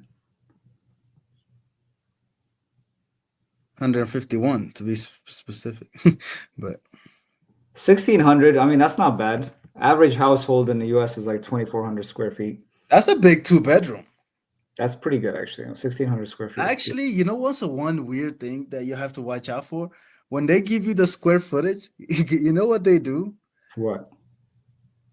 The hallway and shit like that, they divide it up with all the units in that floor, and you pay for that. Oh, oh, that's It's a not a little. true 150. It's like maybe Damn, that's take a two. little. Yeah, that's How did you bro. I figure had that to because he presented me some paper and it was like this, and then it said usable area, whatever this, and I'm like, what the. Yo, he's like, oh no, that's for the lift and the hallway and this. You're gonna have to out? pay for Lift that too. also is considered in that? He put that boy there. He put the lift in there. Damn. Wow. Oh shoot. Even yeah, I didn't know. Yes, Avignon. Yo, this place, bro, like is gonna have full Clean. security, CCTV, like hell, I mean, this is like a hotel damn near. Like the way that um The kitchen is a little weak. I don't know. Maybe I'm looking. Well, the cabinets are nice, but the countertops. I well, don't know. what I saw, like nothing is done yet, right? But I've already saw their other property somewhere else and they built it really nice. Oh, that's the one that you said it's not bad for 60 something K or whatever, like on our Yeah, WhatsApp. yeah, yeah. But this is way better. Yeah, Oh my God, this yeah, is better. I would buy this bro, now. this is location is crazy, bro. This the also the way that it looks. This is very nice. Like this is almost looks like America, an American apartment. Nah, it is, bro. Like this is, you know how like they name the areas of town after a certain building over here or Mhm. after a certain landmark? Yeah. I think this might be that landmark that will kind of like change the name of that specific part of that street because Is it's this gonna the be so nicest? prominent. Is this the nicest building around there, or it's gonna be the I nicest think building? this is gonna be the highest and the most nicest so far. Yeah. Bro, we all should I dive mean, in they on. got penthouse. I mean, they say the penthouse is crazy. 25 floors up is the penthouse. So you're looking at the whole Ethiopia at that. I mean, the whole Addis Ababa at that point. I think the tallest right now is probably like 15 or so over there. So Damn. Um. So can you do payment plans with this? yeah. So they have. So the price gets cheaper as if you pay cash versus payment. Of course. Okay. So you have three options. You can do 50% down, Yeah. and then you can do a 10-year loan at a 21% interest rate. And guess Damn. what? If you pay early, there's a penalty. Oh, it's one of those. Oh my God. Okay. That's one option. Second option is that you can do 30% down now and pay it off within a year, the rest of it. No interest. Yeah, no interest on that one. But you gotta pay it off in a year. And then the third one, of course, you can do cash. So the price difference between those, so per they say kare over here was like per square meter, right? The bank one is 170K per square meter. For the second option, it goes down to 145, and if you do a Hold on. pure cash, it goes I don't understand what you mean by per this. What is this price you're telling per me? square meter. Per square is like per square feet, like per square Yeah. meter. Oh, the cost of it per square. Oh, I see what you're saying. Okay. Okay. Okay. Got it. Got it. Per square meter is 170K if you do the 50% down. Okay. And if you do the second option with 30% down, it goes down to 145K. So you're already gonna save like 35K off. If you do full cash, it goes down to 132K, which is, that's a that's like a 20% off from like the 50% down thing if you do full cash. But hold on. What was the difference between the One sec- and two, 35K. So no, I don't not know one what's and that. two, two and three. The one that's 145 versus 132. So oh, not so not the huge that's difference, not but bad, bro. If you do that and you have 1 year, yeah, the second option, yeah. So they do have this thing called like I saw it. I went and looked at this. I spent like over an hour yesterday touring this whole property and everything. They have this like one bedroom basically, Yeah. and that one is like 11.5 burr, 11.7. So I don't know if you want 11.7, um, 11,745,000. Yeah. Yeah, there you go. Yeah. That's So that's cheap. about 81K. Yeah.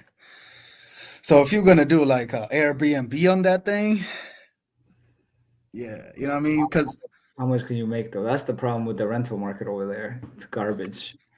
so they say like this can rent out for like 90K a month. 90K. Yeah, if you're gonna do, it's And not there's no bad. condo fee. Do they do condo fees out there? They do a condo fee, but it's say super low, like I don't know, maybe like $10 a month or something like that. Oh, it's that minimal. With even with Yeah, a high rise like this?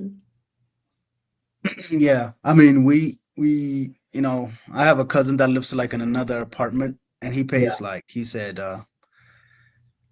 I think he pays like 100 birr a month, which is like less than $1. Well, that's cheap. Yeah. That is super cheap. I'm surprised because high maintenance costs and stuff. I thought it would be higher than that. I mean, the thing is, labor is cheap out here. And that's Well, mostly labor. but materials cost a lot though because they're importing it and all that. Well, this one I asked about that too, but you're gonna have to fix everything inside.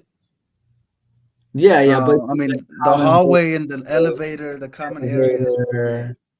I don't know if they cut grass. Well, they don't have grass like that over there. But do they have swimming pool in Ireland?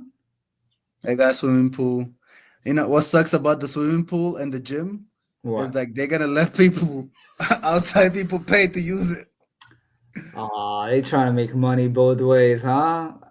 Come Yeah, on. I know that's a downside to it. We lost the chat though. The chat seems bored by this or what? What's up, chat? I mean, they came for it. These guys trying to make money out here, but we talked about Oracle a little bit. I mean, yeah, bro. But to Oracle's part, I mean, the biggest thing is the new contract they signed. They got big, big money coming down the line. That's what's driving the price. But if we look at in finance, they call it discounted cash flow. Like that's how they determine. They look at your free cash flow right now, and they determine, and they do a present value, and they say how much. So I think that some of that is coming from. Can we touch on Kirk? What's Kirk, Kirk? who's Kirk? Kirkland? Kirkland Bland? Brand? Kirk who? Who's Oh, the wait? guy that died? Oh, that Um, guy. I don't want to touch it, bro. I don't have no opinion on this. It is very sad, and I rest in peace. I heard what made me really sad is though I heard his kids and his wife was in attendance when that happened, which is absolutely sad. That nobody has to go through that, regardless if you don't agree with them or not. yeah, no, it's tragic. It's super tragic, man. It's crazy though. It's crazy how people can be so like riled up over politics and like decide to go the next thing and actually kill somebody. That's crazy. So I've watched his stuff like a little bit, but I didn't know he was like. Well, again, I only watched a few of his stuff, but I didn't know he affected people that much that people Oh like. yeah, I've known Charlie Kirk. I've seen his stuff for a very he's been like huge. He like with the youth Republicans, Yeah, like he's the guy. Like he was on track to like run for president in a few years type of thing. He really. is that he yeah, yeah, yeah. He was that big. He was that big. Like they never gonna drop this. This is their I don't know. I mean, what about the girl too, right? The girl that got stabbed on the Bro, that train. is the most bizarre thing. Like, what? First of all, that's becoming so racist. By the way, I've seen so many racist remarks about that video, and I'm like, it doesn't matter if he's black or white. That guy is crazy. She literally didn't do anything to him, and he just did. That's just a crazy person, bro. It has nothing to do with race. So I Yeah, don't like. this is gonna rile up the right though. Like Elon is talking about painting her murals. I'm like, really? Like, like he's like, I'll pay $1 million for her murals to go up all over the America. And I'm like, ah, dang, okay. I mean, if they, because they were talking about the whole like Black Lives Matter what's his name, George Floyd. So they're trying to make her the new George Floyd type of thing. What are they trying to get riled up for, though? They already have a Republican president. They already have a Republican Congress and Senate. Like, what else do you want? I don't understand. Dude, doesn't this feel like, especially the Charlie Kirk thing? Dude, I don't know. I don't know if this is Trump trying to get a third. I could see. That was a professional hit. It wasn't the old dude. Yeah, with Charlie, it's I'll say one thing and then we can leave it alone. But what the whole gun, and look what gun can get you. They never really. They always was like, oh well, thoughts and prayers, protect yourself, right? We need more guns, not less guns. That's what they always said. We need good guys with guns. Da da da da da. Dude, it takes a matter of seconds for your ass to get shot. And Charlie Kirk had a huge security detail when he goes to these Oh, college that's campuses.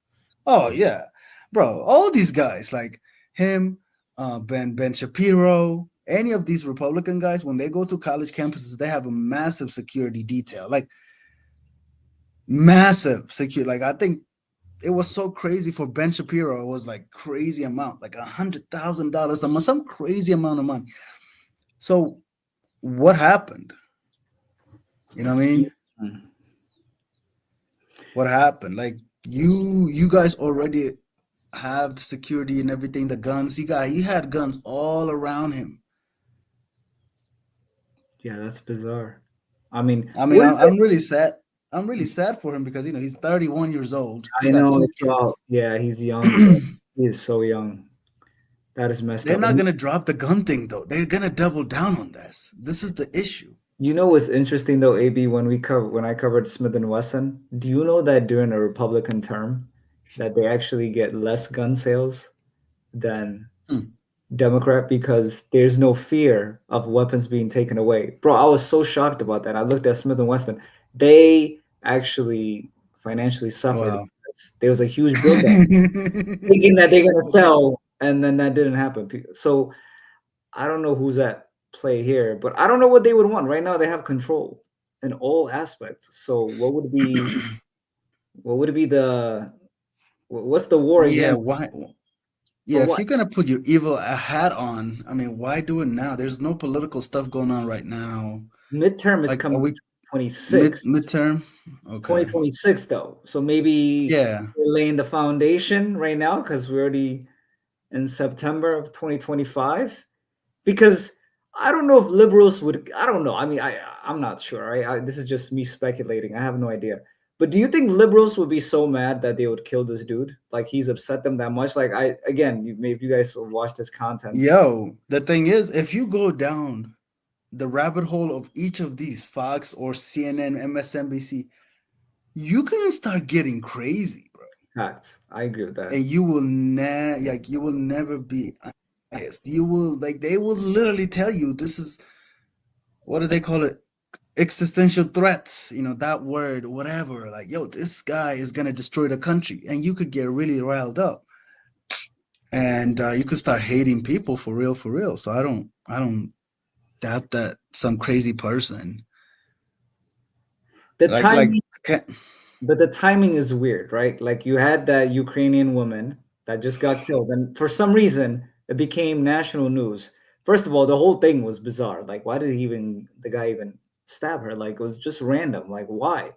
Why did it even happen? I don't even understand. Like, is he just crazy? Who stabs just a random person in the neck? Like, People get stabbed. People get stabbed all the time on public transportation, though. for no reason though? Like sitting Oh there. yeah, yeah, yeah. People are sick. Oh, come on. That's rare though. That's not common. You know what I'm saying? That is not common. Nah, bro. Do you know like who rides on public transportation? There's crazy people ride on that thing all day long. I agree. I agree, but I don't know if the crazy people were like, bro, it's such a small number that would just randomly, you don't even know the person, and you just go and stab them, just sitting down. They're not irritating you, nothing. Come on. I just I would say at least one stabbing a day gets happen in America for that something like that. like random. Yeah, I think There's I, no way, bro. There is no. this is zero data. This is in pure I intuition. know. We're just Yeah, spitballing over here.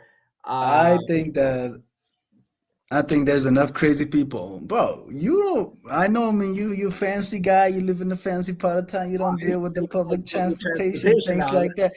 You got your little Tesla and everything. We You used think to you're be in the all that. trenches though before. You know what I'm saying? We used to take public You know, transportation. you got your little bling bling on your ears. You think you're looking like Jada Chris over here. Yo, listen, I'm trying to tell you, bro. I don't think it didn't seem random. It seemed a little, and then it became national news like that. Bro, she was coming from her pizza shop shift. She still had her pizza shirt on, bro.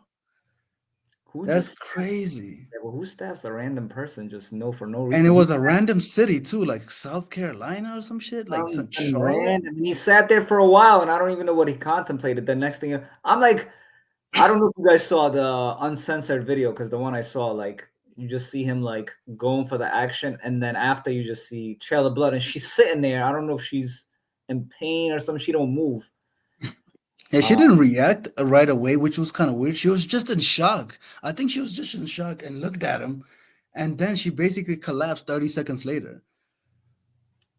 yeah, that's wild, bro. It is. I mean, a lot of stuff is happening. And AJ, people were like blaming the people around her for not doing anything. bro, I watched this dude yesterday on Facebook, this racist ass white dude talking about we gotta keep the black community accountable. And I'm like, hold up. He's like, if it was, they should have done something. Blah. I'm like, first of all, you don't even know what in the world happened. Like, you saw somebody blood and stuff. You don't even put one and one together. You're a stranger. What are you gonna do? You're not gonna get involved. Like, He just stabbed somebody. yeah, Why would I like make any set of moves? I'm scared for my life too.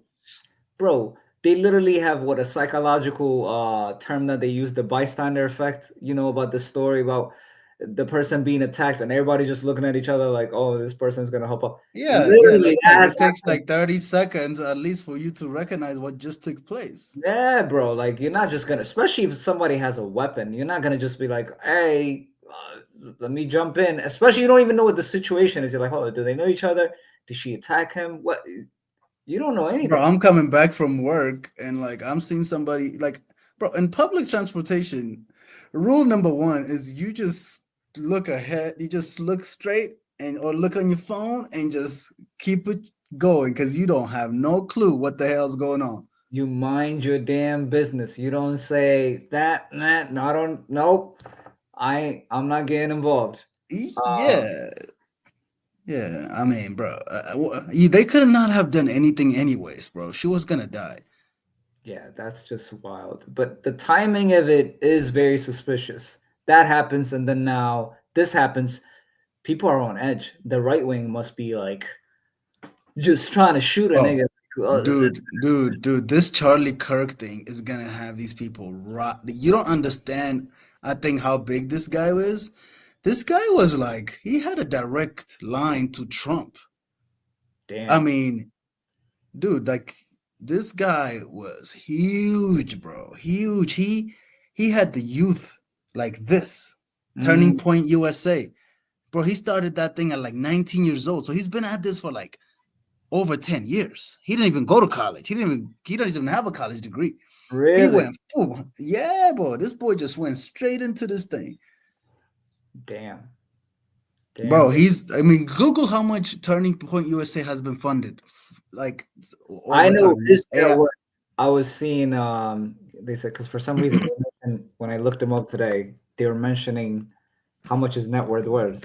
Just one of the Turning Point USA fund. He was worth like 12 million or something. Total or something over the years or something.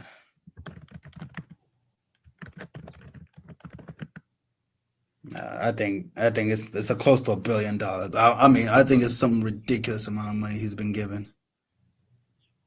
TPSA reported revenues from donors at 28.5 million. He was compensated 292,000. Hmm. I mean, it's still big Where's for. that? This is a newspaper, right? No, it's like a basically a organization that just like does things. I Oh, mean, this look at that. was bigger 80 than million, 85 million a year. right Boy more bringing in. prominent donors.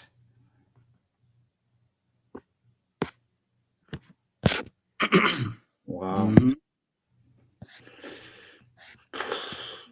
Yeah, it's crazy. It is crazy. And AJ saying, yeah, I mean, Israel has just bombed also Hamas and Qatar, which is crazy work right there to do it in a friendly nation. Uh, you heard about that? Actually, no. When you're over here, bro, it seems like you're kind of out of the news cycle. I feel like I'm out of the news cycle. Yeah. They bombed some of the Hamas leadership in Qatar, but you know how Qatar is um, U.S. ally. So Trump was he had a heated discussion with Netanyahu. Like he's like they didn't even know what was happening, and then Netanyahu was like, "Hey man, I had a short window to act. I had to do it." But then it's so funny to me though. They always turn around. Then they had a second conversation, and then Trump eased down, and then it's like, okay, did you Bro, kill? this for these people, bro. This is fucking drama. For these people, they're having fun. Like these people are sick. You have to be mentally. You are mentally ill. These people are mentally ill. Imagine, Steve, you woke up today and you're just bombing people all over the world, and you sleep tonight. You're gonna be able to sleep tonight. How does that work? Yeah, You nothing. have to psychologically be sick. No, Netanyahu is freaking sick. The sickest man in the world. I think he's a terrible human being. I despise Netanyahu. I love the people of Israel, They but are trying to wipe out the Palestinians. You know that's the goal, right? They are literally trying to do a oh, genocide 100%. 100%. There's no question about it, Yeah, bro. The land. yeah, There's no yeah. question. Yeah, and it's Yeah, wrong. they're looking at it for Trump real estate all inclusive resort. You Yeah, know, they're sick. they are. So these people are sick. You can't treat them just like you and I. Like, you know what I mean? like like if you yell at your kid, you're kind of like are like kind of upset at yourself later. Like, damn, I kind of went a little too hard, or you know what I mean. These people, you know what I'm saying? Like, it bothers you. Ridiculous. Some of this thing that they're doing to them, like they even told the aid workers now they have to re-register, and then once you re-register, they have to get the names of all the aid workers and then all their family members associated with the aid workers working in Gaza. And the people are like, hold on, what? Then we're going to be targeted. We could be, it's not going to be good for us. And so, yeah, man, it's they're doing a whole bunch of shady stuff. So we really have veered off from Profit Report, but this was kind of fun in a way to talk about current topics, guys. But back to Oracle. Listen, this is the report right here. So remaining performance obligations were 455 billion right here as of August 31st, 2025, which we expect to recognize approximately 10% as revenue over the next 12 months. 25% over the subsequent month. So 10% they'd be able to recognize 45 billion they'd be able to recognize between now and September. Then after that, between September 2026 all the way to September of 2029, they'd be able to recognize 34%. That's like 113 billion that they're able to recognize another contract, and then the remaining portion. But this is the biggest thing right here that caused the stock to freaking go crazy.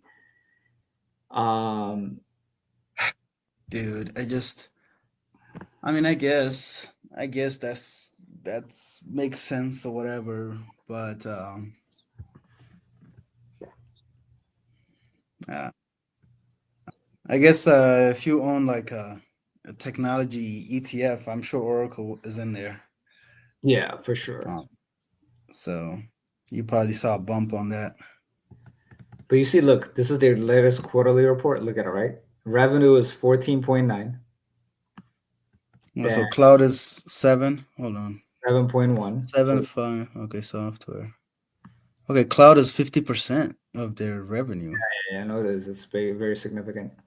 So software, we actually used Oracle software, But ARP software at University of Houston. yeah, I've used it on other places too. I mean, there's only a few options, right? It's like Oracle, SAP, JDE. There's not really a lot of options. So you're using Oracle's not bad. Oracle's not bad too. That's what AJ was saying too. But if you look at their net income, bro, look at it. 2.9. It's not crazy. It's not that impressive. You see what I'm saying? Like Out of what was the top number? at Oh, 15 billion. 14. You Okay. know what I'm saying? It's like 15. 20%. Okay. It's pretty good, but it's not like, oh my God, like 40%. And then you look at their Oh, balance. damn, they're gonna go from 14 billion to just This, the new business alone is gonna double their revenue? but this is quarter though. So Oh, okay, okay, okay, okay. yeah. This So is quarterly. this Okay. is quarterly. Their last year, oh, But let they me see. just got like a 1/4's worth of revenue because of this new business. That's huge. Yeah. That's How 25% of their revenue for the year. did Oracle make?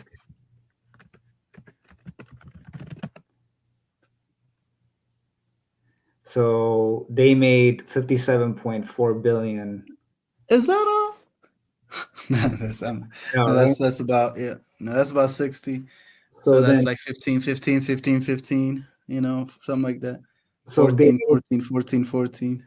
so if they're able to recognize 455 over 5 years, you know what I'm saying? That's That's yeah, that's 455 divided by 5, $91 billion. Huge. that's double what their revenue is now. Oh, and that's the reason right there. They're so assuming at that point, right, at 90 billion, if we still assume the same percentage they get for net income, because right now net income is 2.927 divided by, Oh, you didn't do point. You didn't do point. I know, but I'm just doing it because you see what Oh, I'm okay, okay, sorry, yeah. 14,926. So 19% profit margin, 19.6. So at that 90 billion, if they still do the same thing, well, we'll just call it 20%. 90 billion, so $18 billion. So that number right there, that 2.9 billion, suddenly becomes from the 6 times. You go 6x. Woo! Damn. Imagine right now you're getting paid 100K, you're gonna jump to 600K. You're gonna get some nice stuff, man. You're gonna get some Lululemon on you. You're gonna get your G-Wagon. Yo, actually, Yeah. this thing might have more room to grow then, bro. I actually was thinking like this stock was a little too expensive already, but damn, at that price point, bro. Oh my God, it might have more room to grow because if we look at the stock right now, it's trading at 75 multiple. This the all-time high for this stock? If you I click max. yeah, this is the Oh highest. shit. Yeah. But it might be a new frontier for this stock, This is a It freaking might be the beginning of a new frontier. huge It front. never broke 200 before. Mm-mm. Damn. I mean, at this rate, how did they get such a massive contract? And when I looked up the contract, I said, yo, can the contract be broken? Like, you know what I'm saying? Can they? And according to ChatGPT, these are enforceable contracts. Like you, they cannot just say we cannot do it, or they have to pay like a huge breakup fee, and The it's almost. breakup fee, but you can always get out of it, but there's a breakup fee probably, yeah. But no, the way they explained it though, it's like huge amount of breakup fee, not like it's nothing. Because I was like, that's what I wanted to gauge. I'm like, is this real? Because they haven't got any upfront money for it yet. You know what I'm saying? So it's purely contract. Hmm. So I mean, dude, if those numbers are real, and that's just, I mean, let's see if do they have any other Oracle? Do they have other contracts in the works as of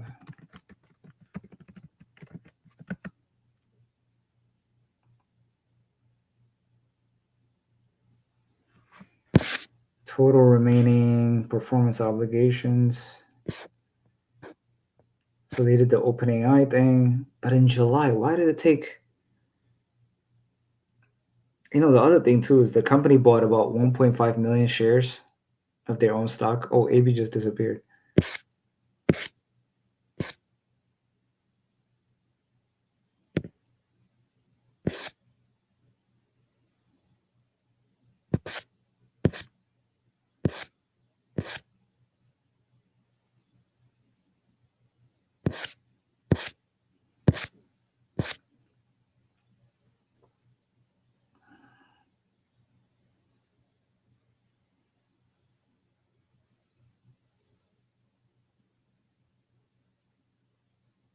I mean, they expect RPOs to exceed $500 billion. The company plans to significantly increase its capital expenditure, which they did.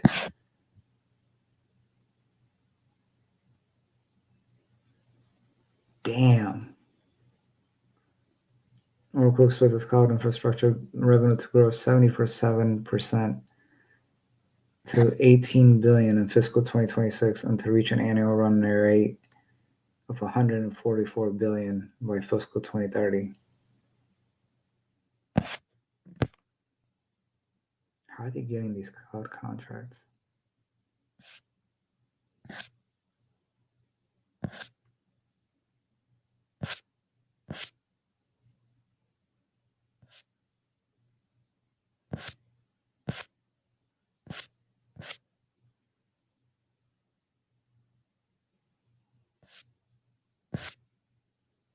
Damn. I usually don't buy into the hype, but based on these numbers, man, it's kind of hard to doubt it. Let me see if there's a. I want to see how many shares have been shorted. Percentage short interest on Oracle.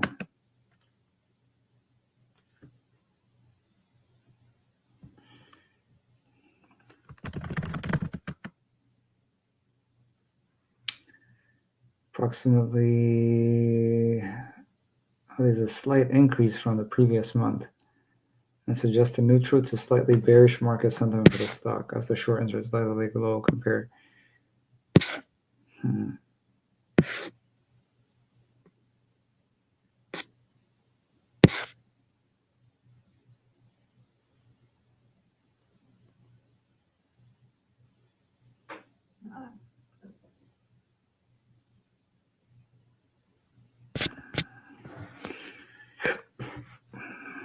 What was the volume trade activity?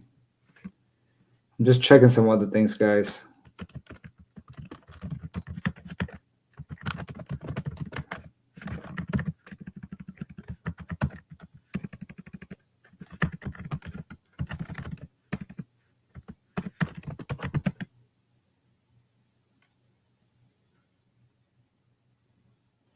Damn, 131 millions.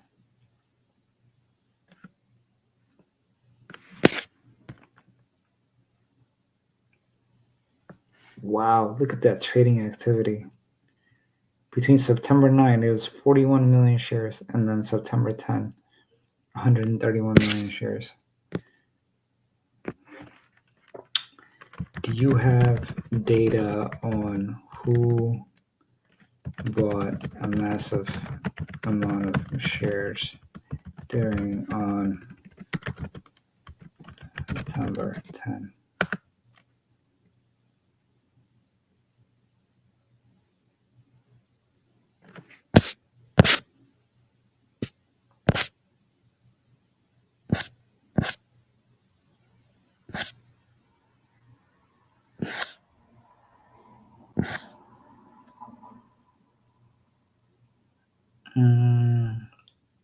Positives and movement like this for hours and day traders contribute to the high trading volume and volatility.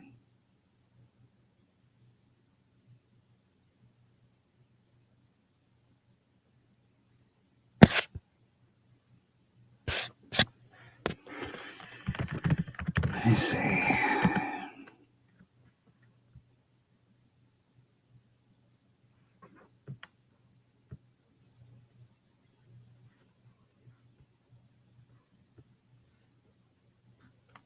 Damn, do I still have my thing? Hopefully I still have my account with this place.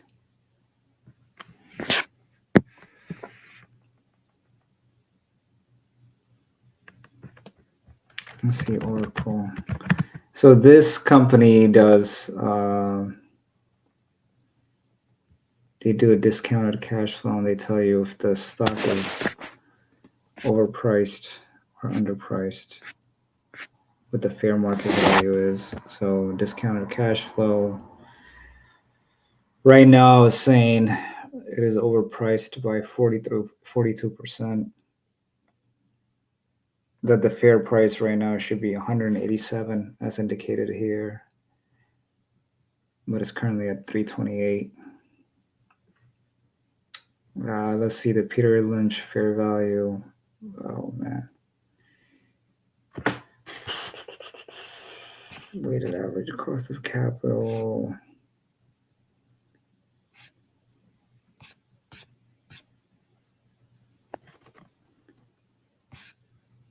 They're saying the intrinsic value should be 187 bucks.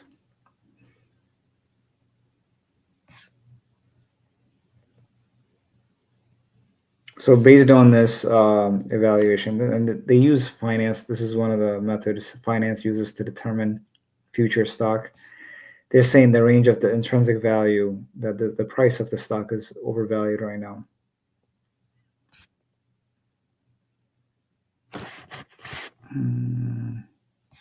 Yeah, this is a great website, by the way, if you guys want to ever subscribe. It's valueinvesting.io. You kind of get an idea of what the intrinsic value of the stock is. All right, sub-pre in the business. Let's see. This guy's a CFA. Earnings triggered a 359% jump. Working the current share offers to get. Oh, come on, bro. I don't want premium. Can I just read? Damn it. And I used to have an account too. Now I don't.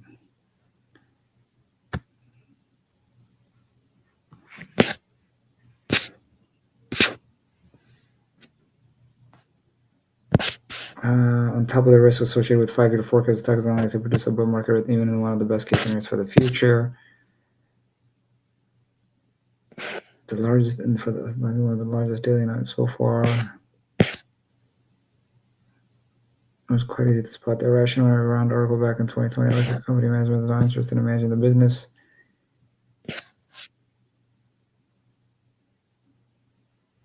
So Oracle is now up almost 140%. PE ratio nearly 80%, 80 times.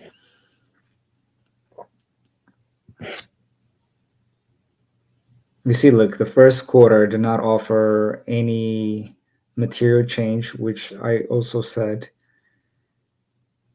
Quarterly revenues and also remained unchanged. They did spend a lot on capital expenditure.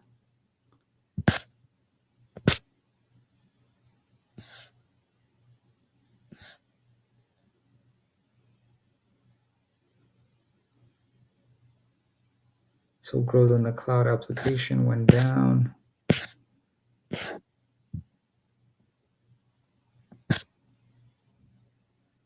So the RPO growth, these remaining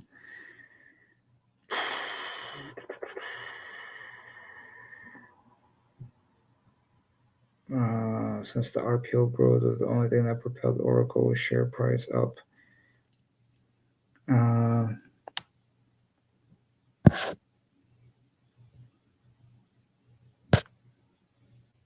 We signed $4 billion contracts with 3 different.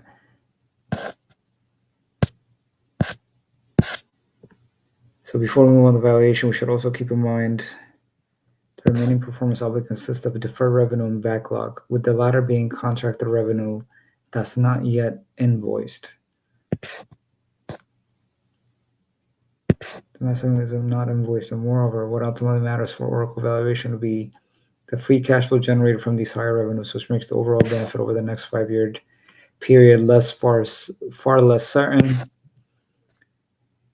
What amount of capex would be needed to support this growth, or margins would be applicable? When he's talking about capex, is how much would they have to invest for them to make that $455 billion they talk about? Because they have to make major investments to keep up with that obligations.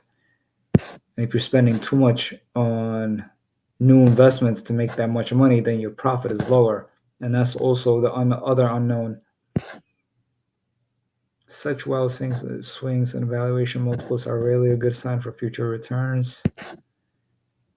First, even if these forecasts turn out to be true, the market is already accounting for them, which means that from here on, investors would even better forecast to justify. But secondly, the further we go in the future to justify the current share price, the higher the risk of these forecasts being accurate. With that in mind, I find it hard to justify the multiples we see below.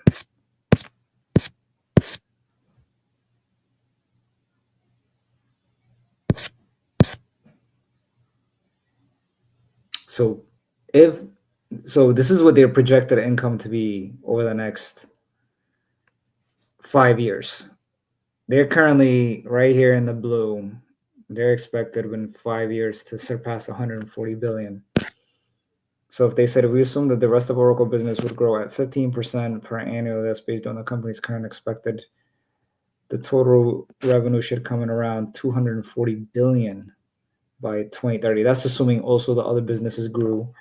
That's based on Oracle's current market cap of 956 billion, assuming 10% annual increase, which would provide shareholders with returns that are roughly in line with the long-term returns of the broader equity market. The stock would trade at a price to sales multiple of 6.5. Sorry, not to mention all the risk. As a long-term advocate of the quality of Oracle's business, I remain optimistic that the company will continue to make significant progress, both on the cloud infrastructure and application business. Although Q1 was yet another strong period for the company, the share price response is not justified. From here on, future shareholder returns are subject to very high risk and uncertainty. And even if we assume the best case scenario, Oracle shareholders are still likely to end up with a stock that's achieving returns at par with the broader equity market. He's kind of being a little timid in what he's saying at the end, but he's saying there's not really a lot of room to grow. That's what I'm getting from it.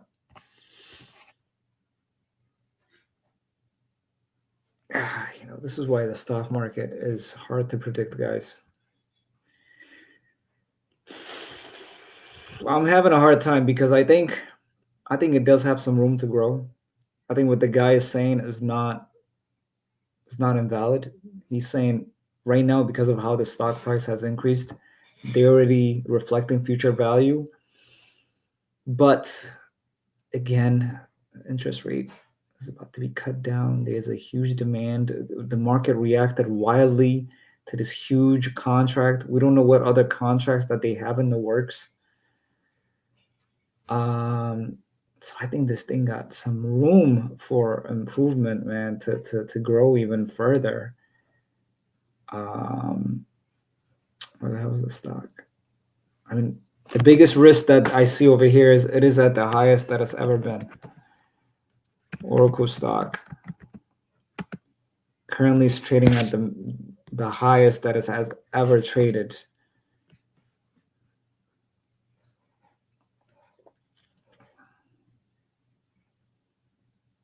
Yeah, I mean, it's a big. And even after hours, trading activity is showing a 1.42% increase. I mean, with a massive 75, it's trading at PE at 75. This is the problem. This is the number that is scaring most people that analyze this stuff, is this number right here. It's trading at 75 times its price of its earning. I am curious what other companies have massive contracts. What other companies outside of Oracle have big contracts similar to Oracle?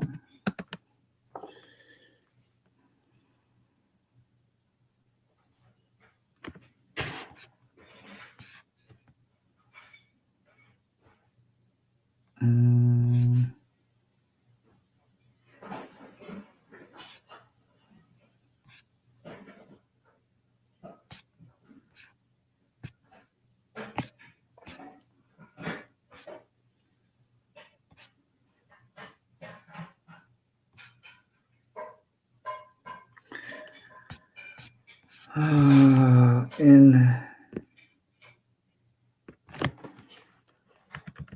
the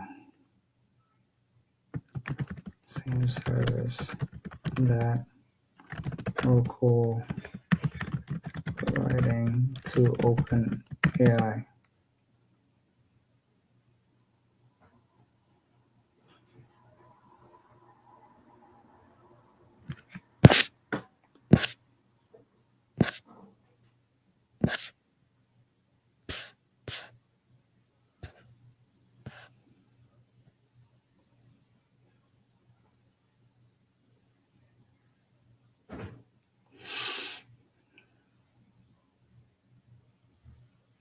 Yeah, based on the numbers, guys, I mean, I'm gonna do another follow-up on this, but based on the current numbers and how much projected revenue they're supposed to get in the future, this is a good company to invest in, Oracle. As to entry point, if right now is the right time, that is the big question. I think it has some room to grow. That's my personal opinion. Don't take this as an investment advice, but my opinion is I think it has some room to grow. You're probably not gonna. I can't give you direct advice, Kia, but I'm just telling you what I think it has some room to grow. But I don't think you're gonna get that same 40%. But I see the momentum that it currently has and the massive contract that it has in the future. Yes, Kia, I think that wouldn't be a bad approach. I think there is some room for it to grow. I think you might have a little time for you to make some money and then exit, and then eventually when it hits low, buy again. That would be my approach that I would do it. I think right now there's a lot of momentum going forward. I think there is some money to be made just because of the big ass contract amount that they currently have signed. As far as how much they're gonna make money, I mean, I will tell you this, right? The one thing that you have to be careful is we don't know how much profit they're gonna make in the future as a result of this big contract. We know how big the contract is, but as far as profitability, that's the number that's still not known because they have not performed. They have made massive investments, but we don't know what their profit margin is, and that's the big question. Once the next quarter comes, so they just reported this number, right? Let's say if there's a negative number coming up in the next 3 months, so you have about like a 3-month window. If something happens positive in the next quarter, So they just reported their first quarterly report, right? September. So June was their June, July, August. That was their first 3 months. Now they have September, October, November, and I think the next quarterly report would be December. So between now and December, let's say more information comes out that says, hey, this contract amount has been revised, blah, blah, blah, or the profitability has been adjusted, then the stock might go down. But if there's more positive that comes up, the stock might go up. So your time window is that before the next quarterly report. If something positive happens, boom. That's what happened yesterday. The quarterly report got released yesterday. Positive news came out of that. Stock went up. So you have now until the next quarter to figure out, because they're going to find out, hey, what's the profitability and all that. And if it does go towards a positive direction, then the stock might even go up even further by December. At that point, you hold. But what I'm going to say is, if you are interested in investing, put some money in there. I wouldn't put your whole bank in there, but you know what I'm saying? Put a little investment in there, but then monitor the news.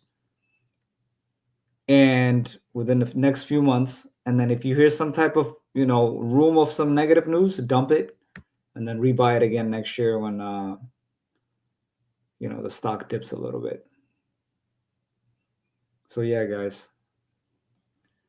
But remember, this is still risky and you might lose money. So at the end of the day, stock market does not technically, it doesn't move the way that it should move, because we looked at different analysis. There's some reports that say it's still too high of a stock, but again, it does not operate the way it's supposed to be. Sometimes there's momentum, sometimes there's a lot of optimism, sometimes there's different driving factors that affect the price. And based on all that, I think there is room for you to make money. That's my opinion. Again, that's my opinion. This is not an advice.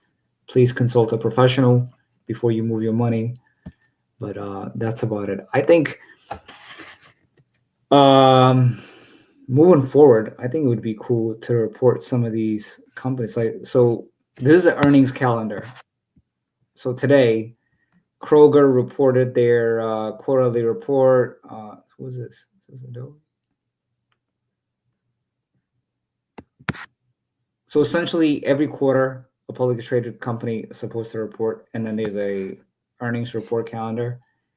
So once they report, usually either they make more money, or the stock goes up or it goes down as a result of the earnings report.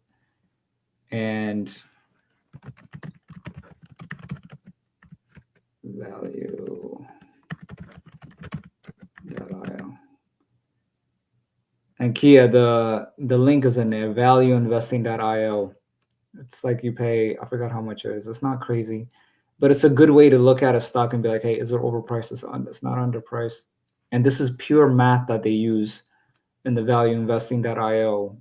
But you also have to use your own judgment in addition to that. But that's a good tool that I use. That's pretty nice. But what I would like to do is look at some of these. So for example, Kroger reported their numbers. So let's see, Kroger. So their stock went down. And I bet you they probably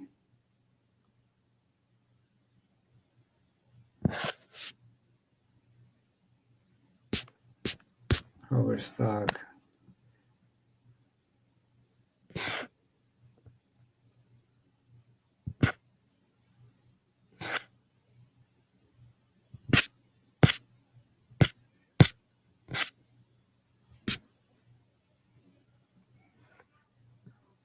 Kroger.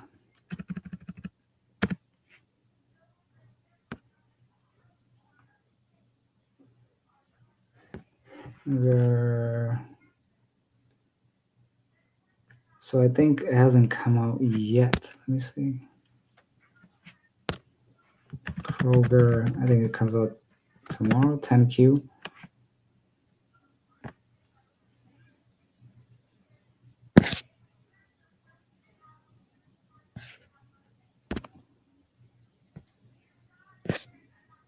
So it's coming tomorrow. So depending on what they report, that number is going to change.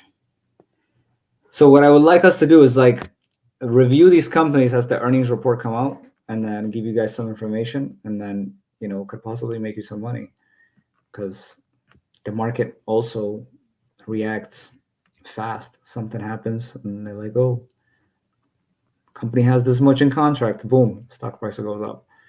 But yeah, I know we talked about a whole bunch of stuff, but I hope you guys got something out of it.